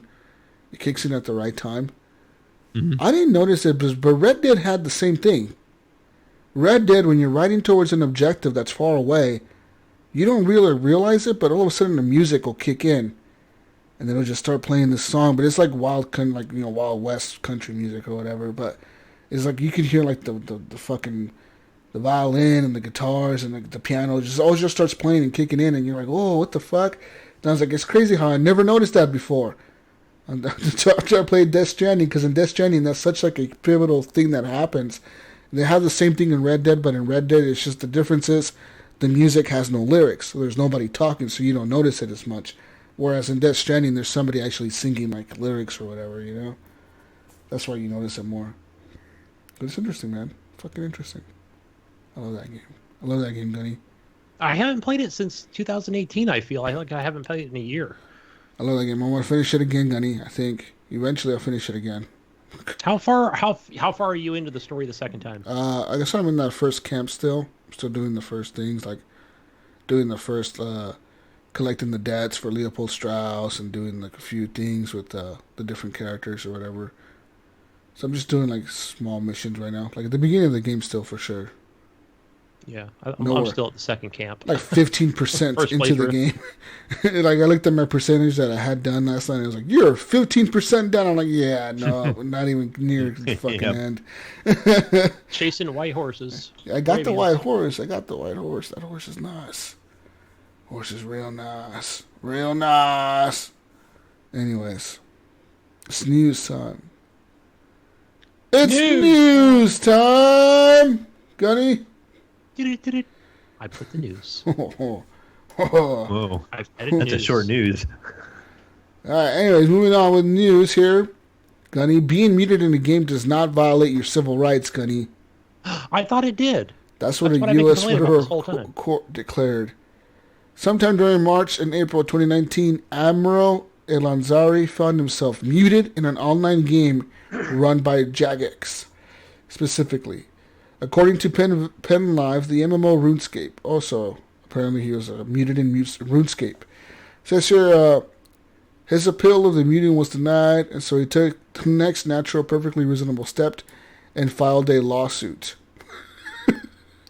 Okay. Reasonable step. That's a reasonable step there.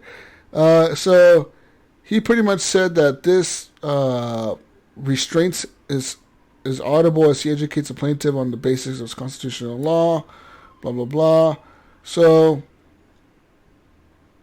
The lawsuit was dismissed by a judge. Yeah. So he told the dude, he was like, the First Amendment and constitutional free speech guarantees restrict government actors, not private entities. So there you go. So a government cannot restrict your freedom of speech, but private entities can. Like Twitter and Facebook and all these different... Yeah, pretty much. Yeah, it's the truth. Yeah, when Facebook mutes you or whatever, deletes your shit. It's pretty much that. Yeah. So there you go. Pretty much this dude was being a little bitch. He was scared that RuneScape muted his ass. Yeah, and I think we read a similar story with maybe somebody from like Dota 2 or something in that, some kind of MMO that where, I think they were muting people just toxic, whatever it might be. He probably said some dumb shit and got muted. That's what he got, dude. Yeah. Anyways. That's usually what happens in the private industry. Moving on now, Activision Blizzard and Google have signed an esports cloud deal. That's right. They announced a multi-year strategic partnership covering esports broadcast and cloud services. Under this new agreement, Google-owned YouTube will be the worldwide exclusive streaming provider outside of China for live coverage of the publisher's entire range of esports competitions. So this includes the Call of Duty League, which begins the other day, and the third season of the Overwatch League, which begins February 8th. It also covers Hearthstone and WoW esports competitions. That's World of Warcraft for you people. So as part of this other agreement, Google Cloud will be Activision Blizzard's preferred cloud services provider. Interesting. Says here, we've worked closely with Activision Blizzard for the past few years across mobile titles to boost its analytics capabilities and overall player experience, said Google. And we're excited now to expand our relationship and help power one of the largest and most renowned game developers in the world. So pretty much, this seems to be a hit to Amazon from Google and Activision, to be honest, because Amazon is the world's leader in cloud services, and they own Twitch, which... Right. Yeah. So is normally where you would see your esports viewing. Yeah. So you would watch esports on Twitch, and then you would usually host your cloud shit with Amazon. But this is going to Google on both fronts, so that's interesting. It's good competition. I like it. The fact that now people would have to go straight to YouTube. I guess. Interesting. You don't have to go to YouTube now, Mayo, to watch your WoW League shit. Yeah. And just watch Google Stadia. How much stuff would you watch live on YouTube? I only watch like news on YouTube. Yeah, and it's only when like it's something crazy, like the fucking president is giving a speech or something dumb like that. You know what I mean? Like the State of the Union or something like that. You know, if it's not on Facebook, I'll watch it on Google. I watch how-to videos. Some streamers, I call them streamers, but yeah, more or less play. It's always to fix something. Games. That's why I go to YouTube. It's always to fix something. If my car, something's wrong with the car. Yeah, that's what I do. How do I fix this shit in my car? And then if it looks complicated, I will have a mechanic do it. But if it looks like I could do it with a few turns of a wrench, I'll do it myself. I used to go to how to fix my toilet. I have issues. Oh, whoa. That's pretty bad. Sorry. Oh, okay. Next article. Eat more fiber. Okay. Chief Marketing Officer That's what Google told me. Jarrett West returns to Xbox from Netflix. So, Jarrett West used to be part of the Xbox marketing team. Then he left to work at American Express, and then he went to Netflix. Now he's back at Xbox as a chief marketing officer. And now he'll guide the company with the launch of the Xbox Series X. It's pretty much the story there, guys. Woo! Are you excited? He's back. All right, right on, Jared. Jarrett wait, West. Jared didn't. Yeah. He, I think it was Ryan McCaffrey had him on one of his podcasts talking about, his life at Xbox and different companies. So, heard of him. Okay, I never heard of him, but okay. Cool stuff, Gunny. If you heard of him, I'll believe you. I'm pretty sure it's the same Hopefully guy. It keeps things going the right direction for him because they're doing so well right now. Right? I mean, Microsoft bringing back the talent, man. Yeah, I guess.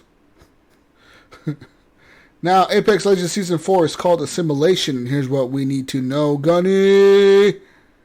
I'm all yours. With Apex Legends anniversary fast approaching, Respawn Entertainment has now revealed the key details of Season 4, aka Assimilation, during the dev stream. So, this is what Assimilation will bring. It will bring Forge, a new legend who likes to get up close and personal. Oh yeah. Ooh. The Sentinel Sniper Rifle, and a new battle pass with unlockable Season 4 activities and items. So, to celebrate the first anniversary, players will also get free login gifts when Season 4 launches. For the first week of Season 4 Assimilation, which begins February 4th, 2020, and then it goes through February 11th, 2020, anyone who logs in during that time, Mayo, will receive the anniversary gift, which includes Year 1 Origami Flyer Charm, Year 1 Loyalty Badge, 10,000 XP for your first match of the day, available each day. So, there you go. You get up to like, 17,000 extra XP for free? I like that. I need to log back in to get my free charms. Just for starting around. Yeah. So it says here the loyalty badge comes in 3 different options depending on when you took your first leap from the dropship. So there you go, people. There you go. I do like my cosmetic gun charms. What do you guys think of this new character? He looks interesting, right? Got the metal arm. Yeah. He looks like a wrestler. I haven't looked a whole lot into this, but I remember rumors like when I was playing a lot on Season 2, I think they were talking about what would happen in Season 3. And a character like this came up under a data mine, and they were talking about how he's going to be kind of like a melee type character, but like basically he can soak up a lot of damage, be very tanky, and he'll have like force fields, and it will kind of like, as he drains, I think it like boosts the people around you or something like that. They were talking like damage. that. So it sounds like the game is really kind of starting to point toward roles, like playing different roles with your characters even more so than before. Before I thought the game you would jump in, you could just kind of pick a character what you liked in that playstyle, but now I feel like it's maybe going to be to a point where you're going to have a tank type character. You're going to want to, healer. As Watson came about, she could do the gates and stuff, and that she could also put down that, what's her ultimate, like that little force field thing that everybody around you recharges their shields and stuff like that. So I feel like they're going to start focusing more on the role that you're going to play along with the character and just the actual shooting of it. Could be moving towards esports. You never know. Just like Rainbow Six Siege. Yeah. But they definitely need more operators. More legends. Moving on now. Speaking of esports, Gunny, Fortnite Pro pays off his mom's student loans during a stream. That's right. The mother of a pro Fortnite streamer received a late Christmas present recently, in a touching moment of charity and familial love in the video game space. According to the loadout via PC Games, and Aiden Conrad, who sports a follower count of 1.4 million people on Twitch, called his mother during a recent stream to inform her that he had paid off her student loans using the profit from his streaming career. Before he revealed his deed, Conrad's mother replied in typical motherly fashion, saying she didn't need anything. She says, "I don't need anything, Aiden. You've done enough for me." And blah, blah, blah, all that bullshit. Good stuff. It's just fun. It's just a good feeling. Yeah, that's nice of him to do for his mother. Nice. Maybe he should pay off his own Good son. loans. Go to school. Go to school, guy. That's what I would be doing if I was one of these streamers or whatever, dude, and I was super fucking, like, making a killing off that shit. I would be paying to go to school. You know what I mean? Just in case somehow streaming falls under, like if it goes away or something happens, you fucking lose your hands or something. You can't play anymore. Mm-hmm. Gotta have a fucking fallback option there, Gunny. You have to, right? Stay in school. Stay in Get school. an education. Or do drugs. One of the two. You're either gonna become a drug You addict. still do drugs. Just stay in school. Stay in school and do drugs. Oh, Where you find even them. better. Woo! Another piece Sorry, of I've news. had too many martinis here. Nintendo doesn't have to refund digital pre-orders according to a European court, but this case has now been appealed. It says Nintendo fans in Europe got some bad news this week. It says a new court ruling sided with Nintendo's ongoing practice to not let users cancel digital pre-orders. According to a Norwegian gaming site, Pressfire, the consumer authorities of Norway and Germany sued Nintendo for not letting users cancel digital pre-orders purchased from the eShop. The case went to court at the end of last year. This week, the court ruled in favor of Nintendo, meaning it can continue the practice for now. It says here, there's reports that the German Consumer Authority has now appealed this ruling. Oh. There you go. What do you guys think? I think Nintendo should let people cancel pre-orders. That's kind of shitty. I always hated that when you cannot cancel a pre-order. Well, I think that, I think when you see it from maybe like a Microsoft or an Amazon or, a Target, I don't know, I'm just thinking like American, it's usually more, like where they do allow it, where they do kind of cave, but it's more for marketing, they don't want to lose shares. I don't know. Maybe Nintendo just doesn't care, they're just like, hey, look, we put these rules, it's Japanese, we put these rules in place. You read the contract. It's you buy now. You buy now. It's the samurai way, Gunny. Samurai way. But I agree, they should honor it. You buy now. People change their minds all the time. Pokemon Go's live events drove nearly $250 million in tourism revenue last year. That's right, in tourism revenue, Gunny. Fucking tourism. Niantic Labs. I thought that game died a couple years ago, or last year. Niantic Labs says its live events for augmented reality hit Pokemon Go have contributed to $247 million in tourism revenue last year across 3 cities. This announcement came on Wednesday, was paired with the new schedule for 2020 events across Pokemon Go, Ingress Prime, and Harry Potter Wizards Unite. It says here, over the last 7 years, live real-world events have been central to Niantic's goal in leveraging technology to create interactive experiences that foster exploration and discovery, active and healthy lifestyles, and lasting friendships, Mayo. Wow. That's right. So, they said the biggest revenue generator was last year's Pokemon Go Fest in Chicago. Yes. Which drove an estimated $120 million in tourism expenditure from players attending that event at Chicago last year. You know what blows my mind is I'm listening to this podcast. It's a well-known podcast, but he was talking about how where they do this, like you said, in Chicago, and I guess even in like 2017 where, connection issues, server issues, it was a real shit show, but I think the fact that people have such passion for this game. Dude, you show up and have fun with your friends, man. You're fucking there for Pokemon Go, motherfucker. Who cares? Yeah, that most people are like, fuck it, we're all here together. We're all fans of the game. Yeah, even Gunny. though it's like right, the game's motherfucker. We don't care. They had 64,000 attendings across that 4-day event. And then another Pokemon Go Fest. The other one was in German city called Dortmund.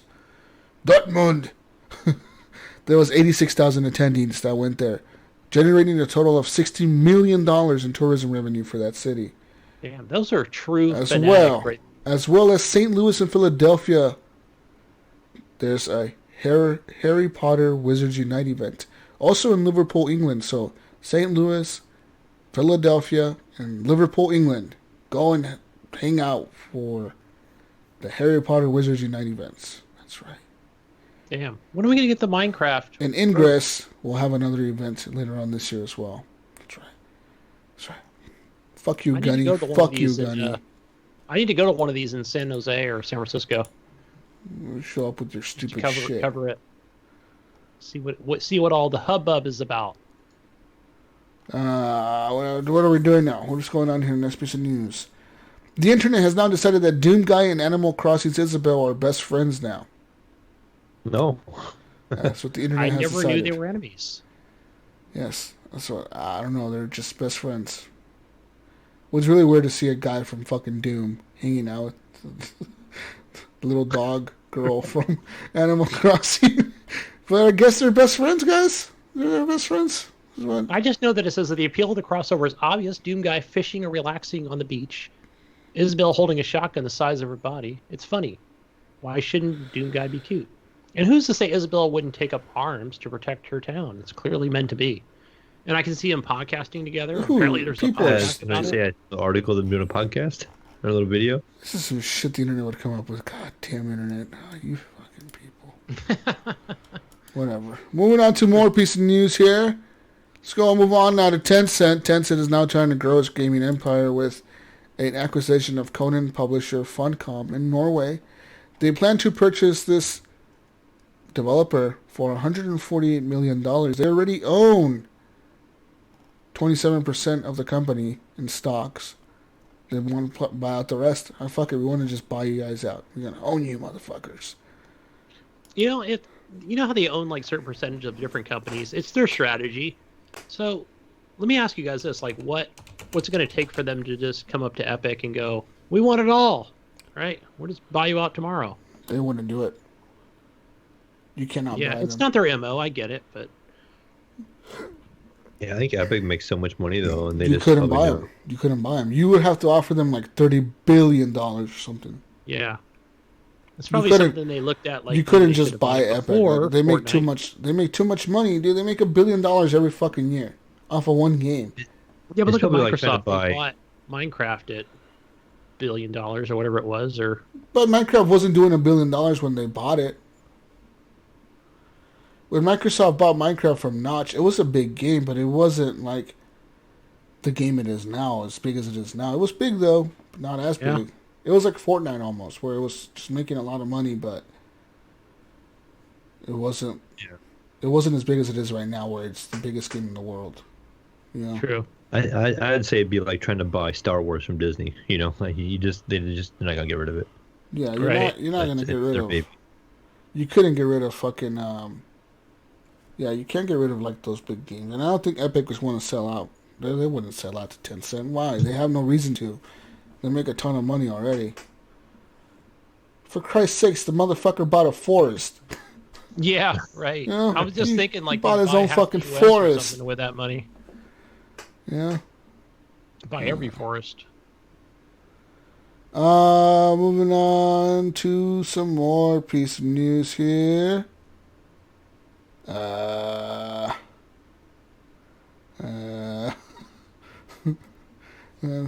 Okay, I'm stalling, guys. I cannot find any more piece of news. No, I was It's just looking still at so more. quiet. It's just that time of year. You know, it's just. Yeah, pretty much. What was it? Dying Light 2 is delayed since we last been on the show. Oh yeah, Oh, that got delayed too? Indefinitely. I didn't hear that this week. I Indefinitely. didn't get a chance to check. Yep. check Twitter There's not and even stuff, a but it release date for that. It's not even a maybe it's going to release this year. Nothing. They're like, yeah, we don't know when this is going to be No, done. I heard that. Just never. It's never going to be done. I think without anything official, I think I heard it was some kind of like game-breaking bug. Like they found some kind of major bug in the game that was really messing it up, and they're trying to resolve it. Oh, stop. You know what I think it is? Like, I keep hearing the same thing, is that, a lot of people want their games closer to the launch of the next-gen consoles, which makes sense. So just come out and say that. Well, the Right? reason They I just heard want to do that, tons of advertising. For the the reason next- Cyberpunk was delayed is PS5. because of the Xbox. They say the Xbox One original and the Xbox One S is too weak. Well, so, right, they have to make these different versions, Well, that's like what. we talked about before on the show. That's just the way it's that's got to what. be. Yeah, that's what Cyberpunk apparently. A minimum spec and an Xbox Series X spec. Same thing with PS5. Well, no, they're coming out with their own. Well, that sucks though, because that means that increases their cost. They have to develop for 3 different consoles now, 4 different consoles, 5. They got PC, they got PS5, they got PS4, they got Xbox One Series X, they got Xbox One X, Xbox One S. That developed for 6 different fucking consoles, Gunny, or 6 different machines. Not to mention how many different configurations of PC they have to figure out. That shit has to run on. Yeah. It makes it difficult for them, I think, and I don't know. Hopefully, eventually, we get to a fucking situation where we can fucking just not have to deal with shit like that. It's fucking stupid. Yeah, I get it. They want to be cool, right? They want to say, hey, it's available on your current gen console. You don't have to buy the Series X on day one. But at the same time, if I'm a consumer of the next gen console, I want I want that exclusive. I want to make it worth that purchase. But at the same time, you can't just. I think that was the thing for me, guys, going back, thinking back to the Xbox One, where I did make that purchase, that upgrade. I bought these exclusives. I even upgraded, which was cool that they had, these upgrades even from GameStop was a participating member of, hey, go trade in that game to make it now an Xbox One upgrade. But at the same time, I still had these friends on the Xbox 360 that didn't upgrade, so I would go back and play Minecraft and Call of Duty and Borderlands, so because it wasn't until later that they did just come out and say, here's the Handsome Jack collection on the Xbox One. It's the same game. It's not even in 4K. Here it is. It's 1080p. It's just on the next gen console. Yeah. So, but it'll be interesting now to see. Oh, this game runs in 8K, but you've got the 4K TV, but it's backwards compatible and it's available on all family systems in our family. That all consoles. Yeah, that's all I have for news. Besides that, Red Dead Redemption 2 saw a substantial increase in sales when it came to Steam. So they had What? They had like 110. They had like 110% boost in sales when it came over to Steam. They said. So yeah, it's weird though because you're buying it on Steam, you still have to download it to their launcher. Right, you still gotta download the. So it makes no sense, right? Rockstar launcher. It shows how loyal people are to Steam, I guess. They don't give a fuck. They'll still wait to buy it on Steam no matter what. There you go, man. You fucking steamer people. Yeah, you big steamer. Hey, big steamer. You want to read that article? I bought it. I bought it on the Rockstar store. See, I'm converging. Mm-hmm. I think people just want their games in one place. Is what it is. I think people wait and buy it on Steam because they want it in their game library. Yeah. And the whole whining multiple launchers thing, but it's just nice to have all your ducks in a row, I guess, all your games in one place instead of having a couple on this launcher and a couple in that place and a couple in that place, and that's my only guess is why they would be doing it. I myself, I would just buy it from Rockstar because, like you said, it's just going to launch the Rockstar launcher. I do the same thing with the Ubisoft games. I don't buy the Ubisoft games on Steam because it's just going to launch Uplay off of Steam, and so I'll just buy it directly from Uplay. Unless I can get a deal on Steam, that's the only way. Yeah. Big Steamer, do you want to read that article you just put in about this new GPU? These are rumors, which is, I'm sure will come to fruition. Yeah, actually, I just pulled another one up too. So a couple of these articles I just found. So it's believed right now that let me click on this one here first. That right now that NVIDIA they think is going to release their next round of graphics cards around June. And that's the time they typically do release them. And it says the hype train, gotta have the hype train for NVIDIA's next generation Ampere GPU is really starting to gain traction, and the rumors are fueling the release of the Ampere for 2020. They're saying basically they think NVIDIA is going to have a RTX 3070, 3080, and a 3080 Ti. And the 3080 Ti, they're thinking is going to have like 16 gig of video RAM, which is up a couple gig from what they have now. I think they have 11 now. So it's going to be up like 5 gigs. So it's going to give it a lot more horsepower and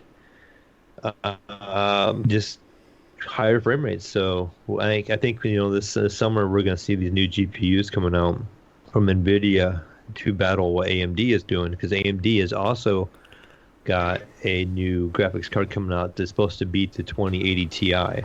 And they're claiming, I think, 17 teraflops for you guys that want to talk about teraflops and stuff like that. And so the AMD is going to be 17, and I guess the way they're talking, they think this NVIDIA one's going to be even more powerful than what the AMD one's going to be. Well, what they say is that the 3070 card that they're releasing is going to be even more powerful than the 2080 Ti by quite a bit. So imagine how powerful the 3080 Ti is going to be compared to that one. And they're saying they're using like 50% less power. They're more power efficient and putting out more power. And going to be cheaper. And cheaper. So, if all that is true, it'll be interesting to see what NVIDIA has in store this year for graphics cards. AMD is supposedly going to be releasing their RDNA 2 based cards, which is what they're calling their NVIDIA killer cards. That's what they're going to have in the next consoles. That's what I'm thinking. It's what's in the next consoles. And that's weird too, because you see articles already saying, and they're going, well, that NVIDIA killer is targeted toward the 2080 Ti. That's going to, beat the 2080 Ti in performance. All of us who just read these articles know that the NVIDIA is going to come out with a new series card. So is it really an NVIDIA killer? It's like, okay, you can beat a card that came out, 2 or 3 years ago? Finally. When NVIDIA is just going to launch one about the same time that's going to be more powerful, so they're not really killing anything. Yeah, that's true. I mean, they're probably going to be way cheaper, though. Yeah, I'm hoping they have like a really nice price point and can make it more affordable for people to jump in. Yeah. That's our thing, right? Where we look at that and we go, "Oh, great! This will bring the card that I wanted last year to a price that's more affordable for what I could put on my PC." I want a 3080 Ti now. Well, you know what? I wanted my cake and eat it too, but I can't afford, to have this 3080 Ti. Realistically. That's why I'm waiting for the upgrade till later this year. So I'm still debating, man. Yeah, I'm same. Fuck. Don't get me wrong, dude. I look at cards sometimes like on Newegg or Best Buy. I'm like, fuck, I should just spend the money and get that 2080 card right now. I'm like, no, Jesus, no, wait, motherfucker, wait. Every 6 months, in there's 3 or 4 months, you're gonna be kicking yourself. Yeah, because I know, exactly. Because I know, like in 4 months from now, I'll be like, oh, stupid Jesus, should have waited. Oh, fuck. Oh, look at this new card that just came out. Yeah. Especially if it's going to be like double the power or like even like say a third. Say if you get like 33% more power out of the card.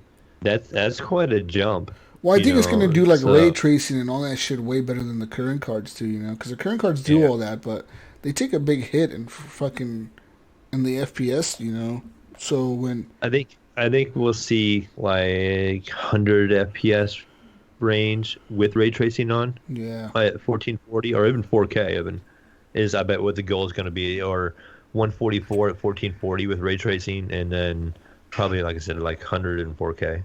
Yeah, for sure.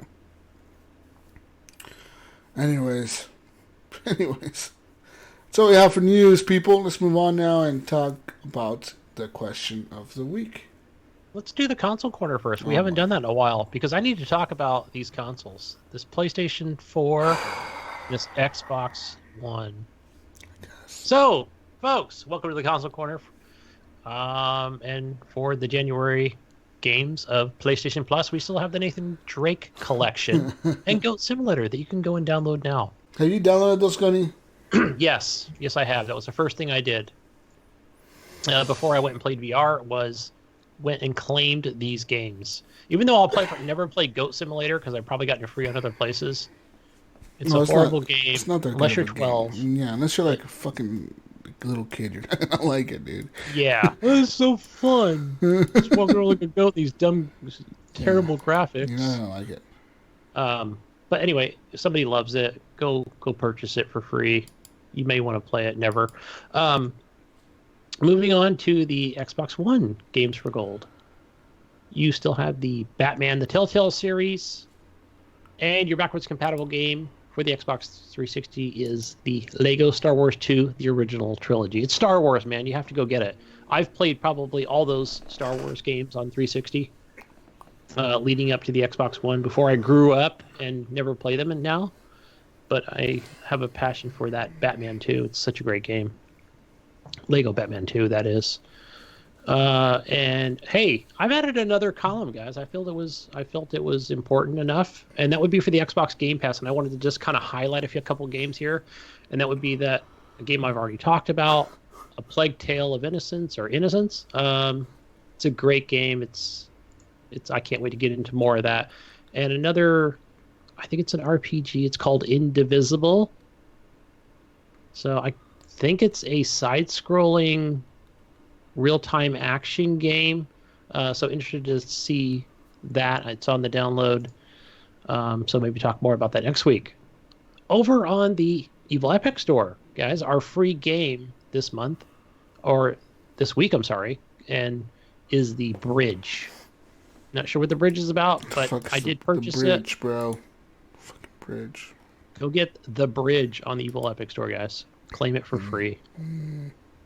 Let's see. Oh, you know what we have?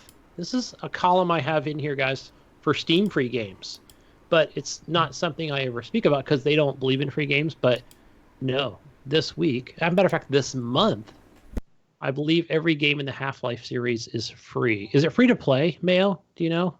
I don't know if he's in. Yeah. I think it's free to play now until Half-Life Alyx comes out, and then you got to pay for it again.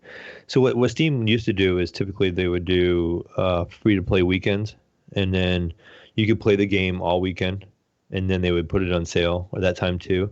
So if you played it for free and you liked it and you wanted to continue to play it past the weekend, you would buy it while it's on sale. So what they're doing with the Half-Life series is making the game free to play until Half-Life Alyx comes out. Or you can buy it, I think, for it's like $18 for the whole set or something like that, or I can't remember the exact price. It is. But, okay, so the bundle, looking at the whole bundle, it's 40% off. So in American dollars, you're paying $36 for the entire bundle. But that includes the orange box and everything else. There's an anthology. So for the anthology, it's $13. So it's still relatively cheap. Their goal is to get you playing. Hope you'll like it, and then you continue to want to play on it, so you'll buy it at that point.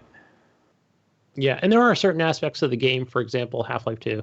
I do see some free items in here, like the year-long arm in Half-Life 2 and original Half-Life: The Freedom Chronicles. So it's funny, I've never played any of the original Half-Life, so I'm curious to see, are there mods for these games? Are there visual enhancements? I mean, that's something I don't know. They hold up really well. Even though they're an older game, you can play through them and enjoy yourself. I think it's kind of like Portal. You go back to Portal and it still looks pretty well, and the graphics are simpler. But they introduced a lot of mechanics back then that just wasn't a common thing to see back then. So stuff we take for granted that we have nowadays in our games, they started introducing some of that stuff in the game. It was kind of ahead of its time in that series. Yeah. And speaking of that Portal, so when I played through Portal 2 back on the last gen consoles, I was like, oh, this game's amazing.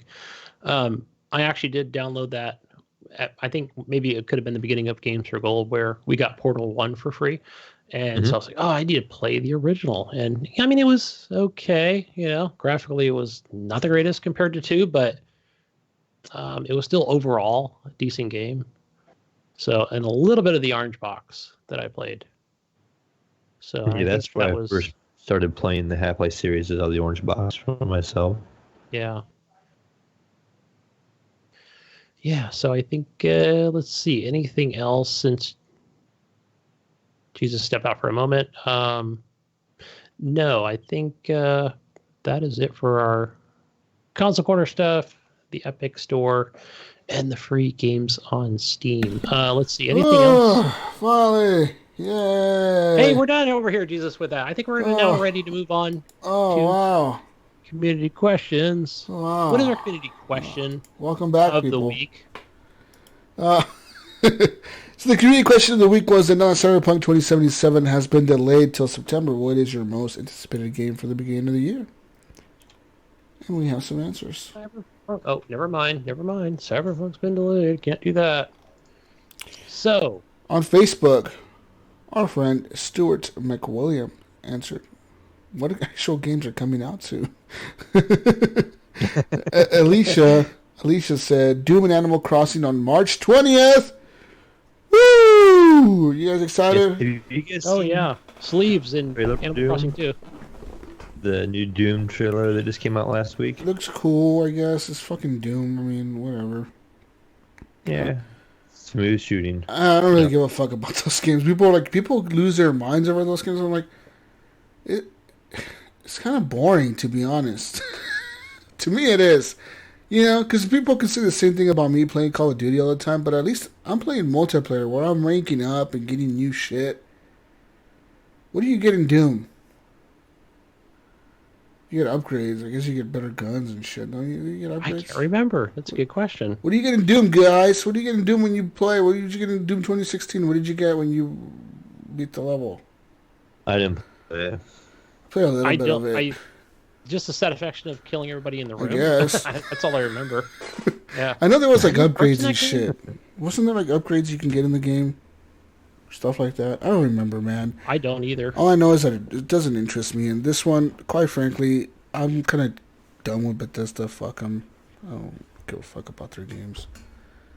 But after that great experience of Wolfenstein that we had together, they could fuck right off, dude. They could really just fuck. You know what? You reminded me of that. Fuck Bethesda. They can fuck off with all their games until the next Elder Scrolls game comes out. They can fuck right off. They can put out any Fallout game, any other bullshit they want. Elder Scrolls Online, fucking garbage shit. Fuck them. Don't talk to me till they bring out the Elder Scrolls 6, which will be like another 5 years. You have a lot in common with Chris Frederick. His answer was another Elder Scrolls game. Oh, there you go. That's a wait. Yeah. See? Yeah. See a little tie in there? Nice. Yeah, I didn't even notice that. What the fuck? Awesome, Chris. Yeah, just give me another fucking Elder Scrolls. Yeah, fuck yeah. Fucking bullshit. Fuck Doom. I like. Yeah, so We'll go on to the next answer. Ted Bracewell.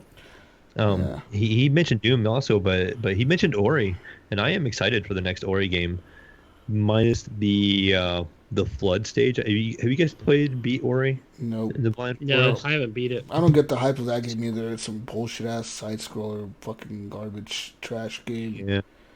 I like my side scrollers, I guess. Fucking bullshit ass game. Fuck that game. Fuck Doom. Fuck you guys and your stupid games, Mayo. Well, hopefully they don't have that level. There's this level you have to go like vertical. You got to go up, and there's like a flood underneath you, and you have to like time jumping across, and you got to keep moving all the way up before this flood gets to you. And it was so aggravating, so hard, but it was satisfying when you actually beat it. You're like, yeah, I finally beat it after so many tries. I kind of hope they do away with that, but I'm kind of anxious to play this new one again. I'm looking forward to playing it. Yeah.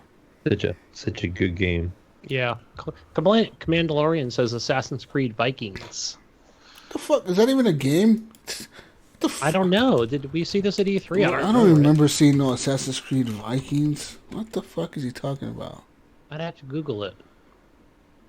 Better Holic says Dying Light 2, but we know that's been delayed, unfortunately.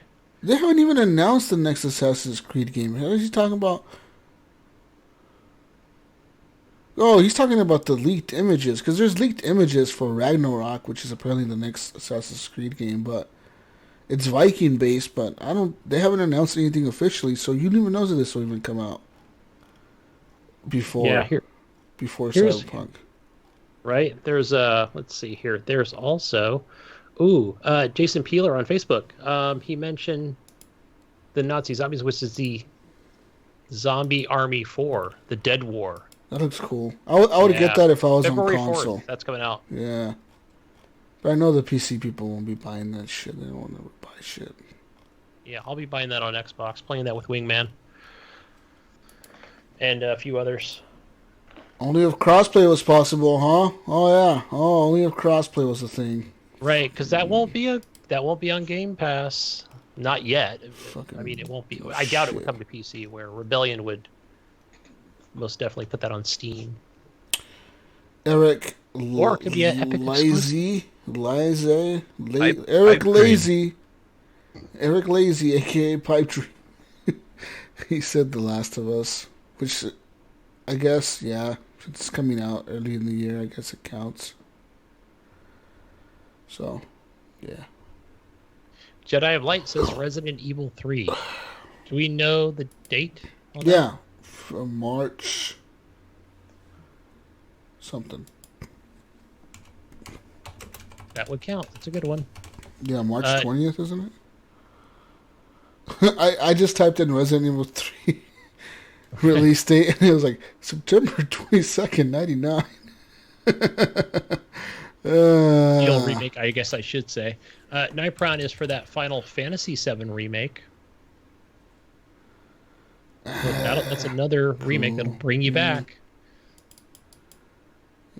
And Game of the Year contender. And Jesus, can you guess what Commander Nips, old Eric, Epic Earth? Let me guess. This is Resident Evil. Hey, good guess. Resident Evil 3 remake. Another Game of the Year contender. Another Game of the Year contender for Eric. Yeah, another old game. Fuck you. That's We're gonna have to. Game of the Year. He's gonna want to duke out Final Fantasy VII and Resident Evil 3. Maybe we can just make Eric a category of remakes of the year. His best remake of the year. Yes. Eric's picks, we'll call it. Fuck Eric. Fuck you, Eric. Motherfucker, you. And then Jesus, we'll just put Red Dead in there and just say it just came out this year. Yeah, why not? You know what? We'll make Red Dead Game of the Year just to kind of spice it up. Fine, there you go. One. Fucking, what's the question for this week? Okay. Who wants to go? I've done the question last week.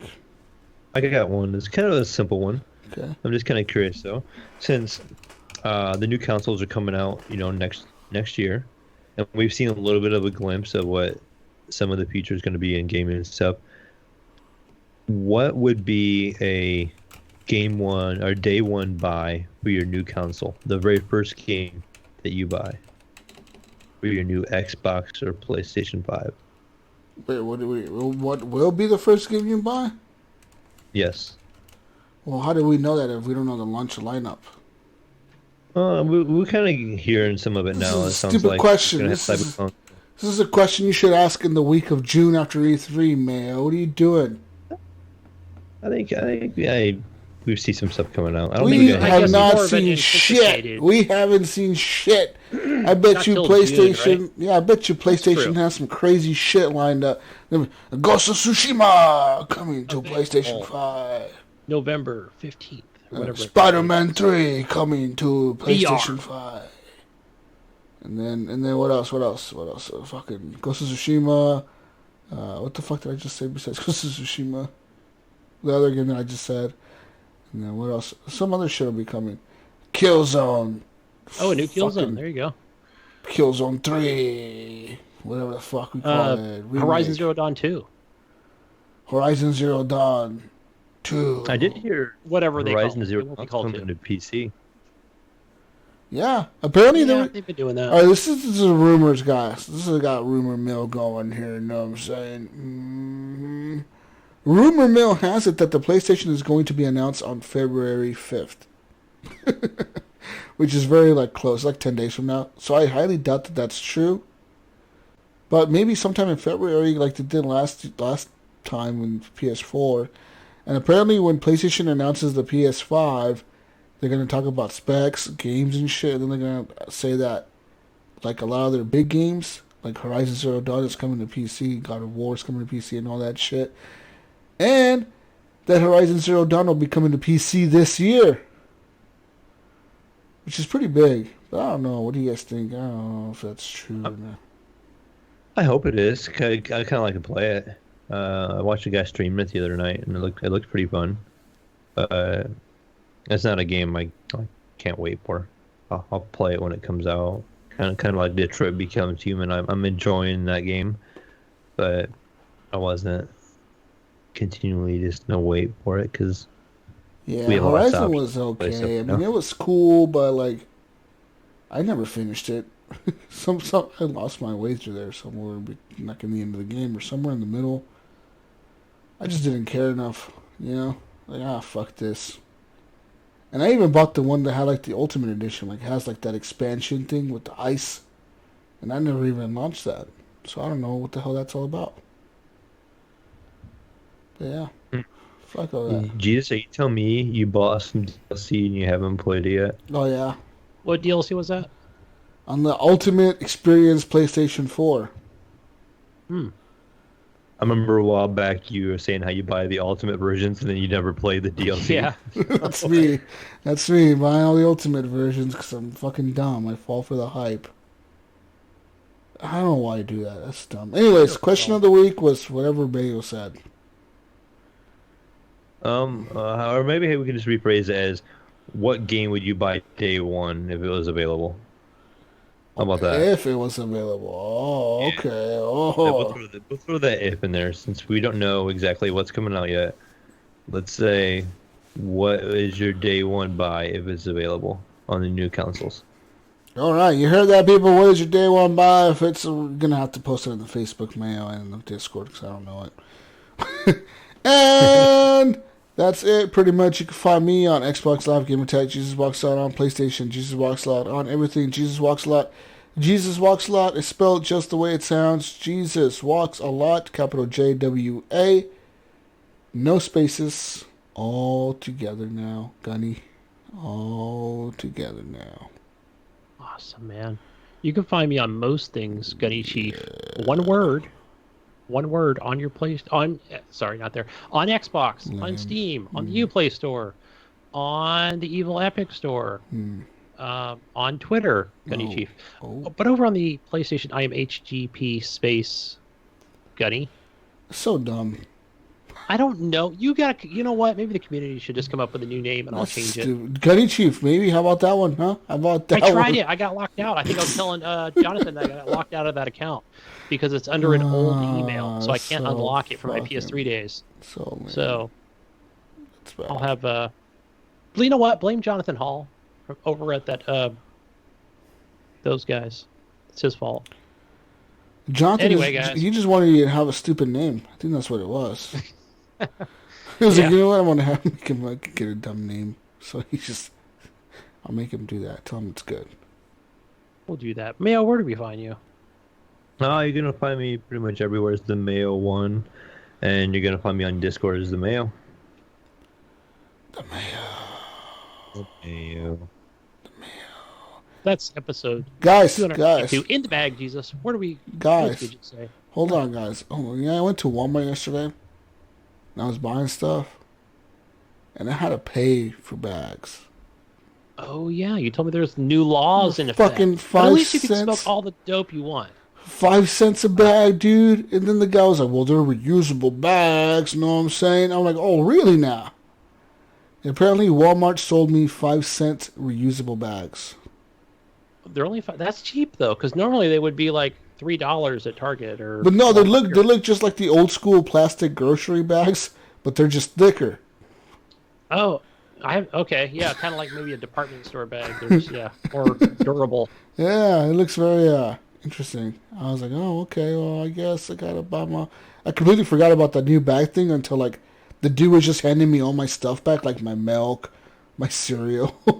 She's like, here you go, dude. I'm like, well, why are you not putting it in bags? And he's like, cause I can't until you tell me to. I was like, hey, that's like the new straw law here in California. Yes, the new straw law. Yes, same here, Gunny. You have to ask for a straw. Correct. That's the way it works because I deliver to restaurants and bars and things like that. So I already knew how it worked, where you have to request a straw. Yeah. Because what happens is if they just hand you the straw, they go to jail in California. Yeah, same here in Oregon. You fucking get a fine or go to jail or whatever. But like, yeah, you get like go to fast food, get like a soda. You gotta ask them for a straw. You can't just like drive off because they won't hand you a straw, dude. You know how mad I'm gonna be when I come to California to visit Gunny. What the fuck's my straw? And I'll be like, these bastards didn't give me a straw. Luckily, I'll have like 3 or 4 in my glove box because I have a couple hoarded in there, I think. May all pissed off. I think you can have it's all the straws that you want. There must be some kind of like loophole in the whole drive-through thing where I think that, well, at least here, they're able to say, okay, you're kind of good to go, in the drive-through, right? Where they never leave that. Whoa, they're breaking the law there. They are kind of like rewriting the rules over here. I should just sue them. Jack in the Box, you're done. Sue them for giving you a straw. Tell them you didn't want a straw. No, you got to say you didn't want the straw. And you feel offended. They assumed that you wanted a straw, and that they gave you a straw and they forced it upon you without you ever consenting. The carbon footprint they're leaving upon this earth is atrocious. I'm calling. You fucking tell him No, I forgot her that you name. saw a turtle with the straw in his nose, and you're fucking pissed. I'm gonna send me Sue them. an angry video on YouTube. Sue all of them. Luckily, ladies and gentlemen, this podcast is brought to you straw free. We love you. Peace out, Russell Sprouts. Good night. Bye. We're done. We're fucking out of here. Bye. See you next week on the next edition of the Horrible Gamers Podcast. Bye.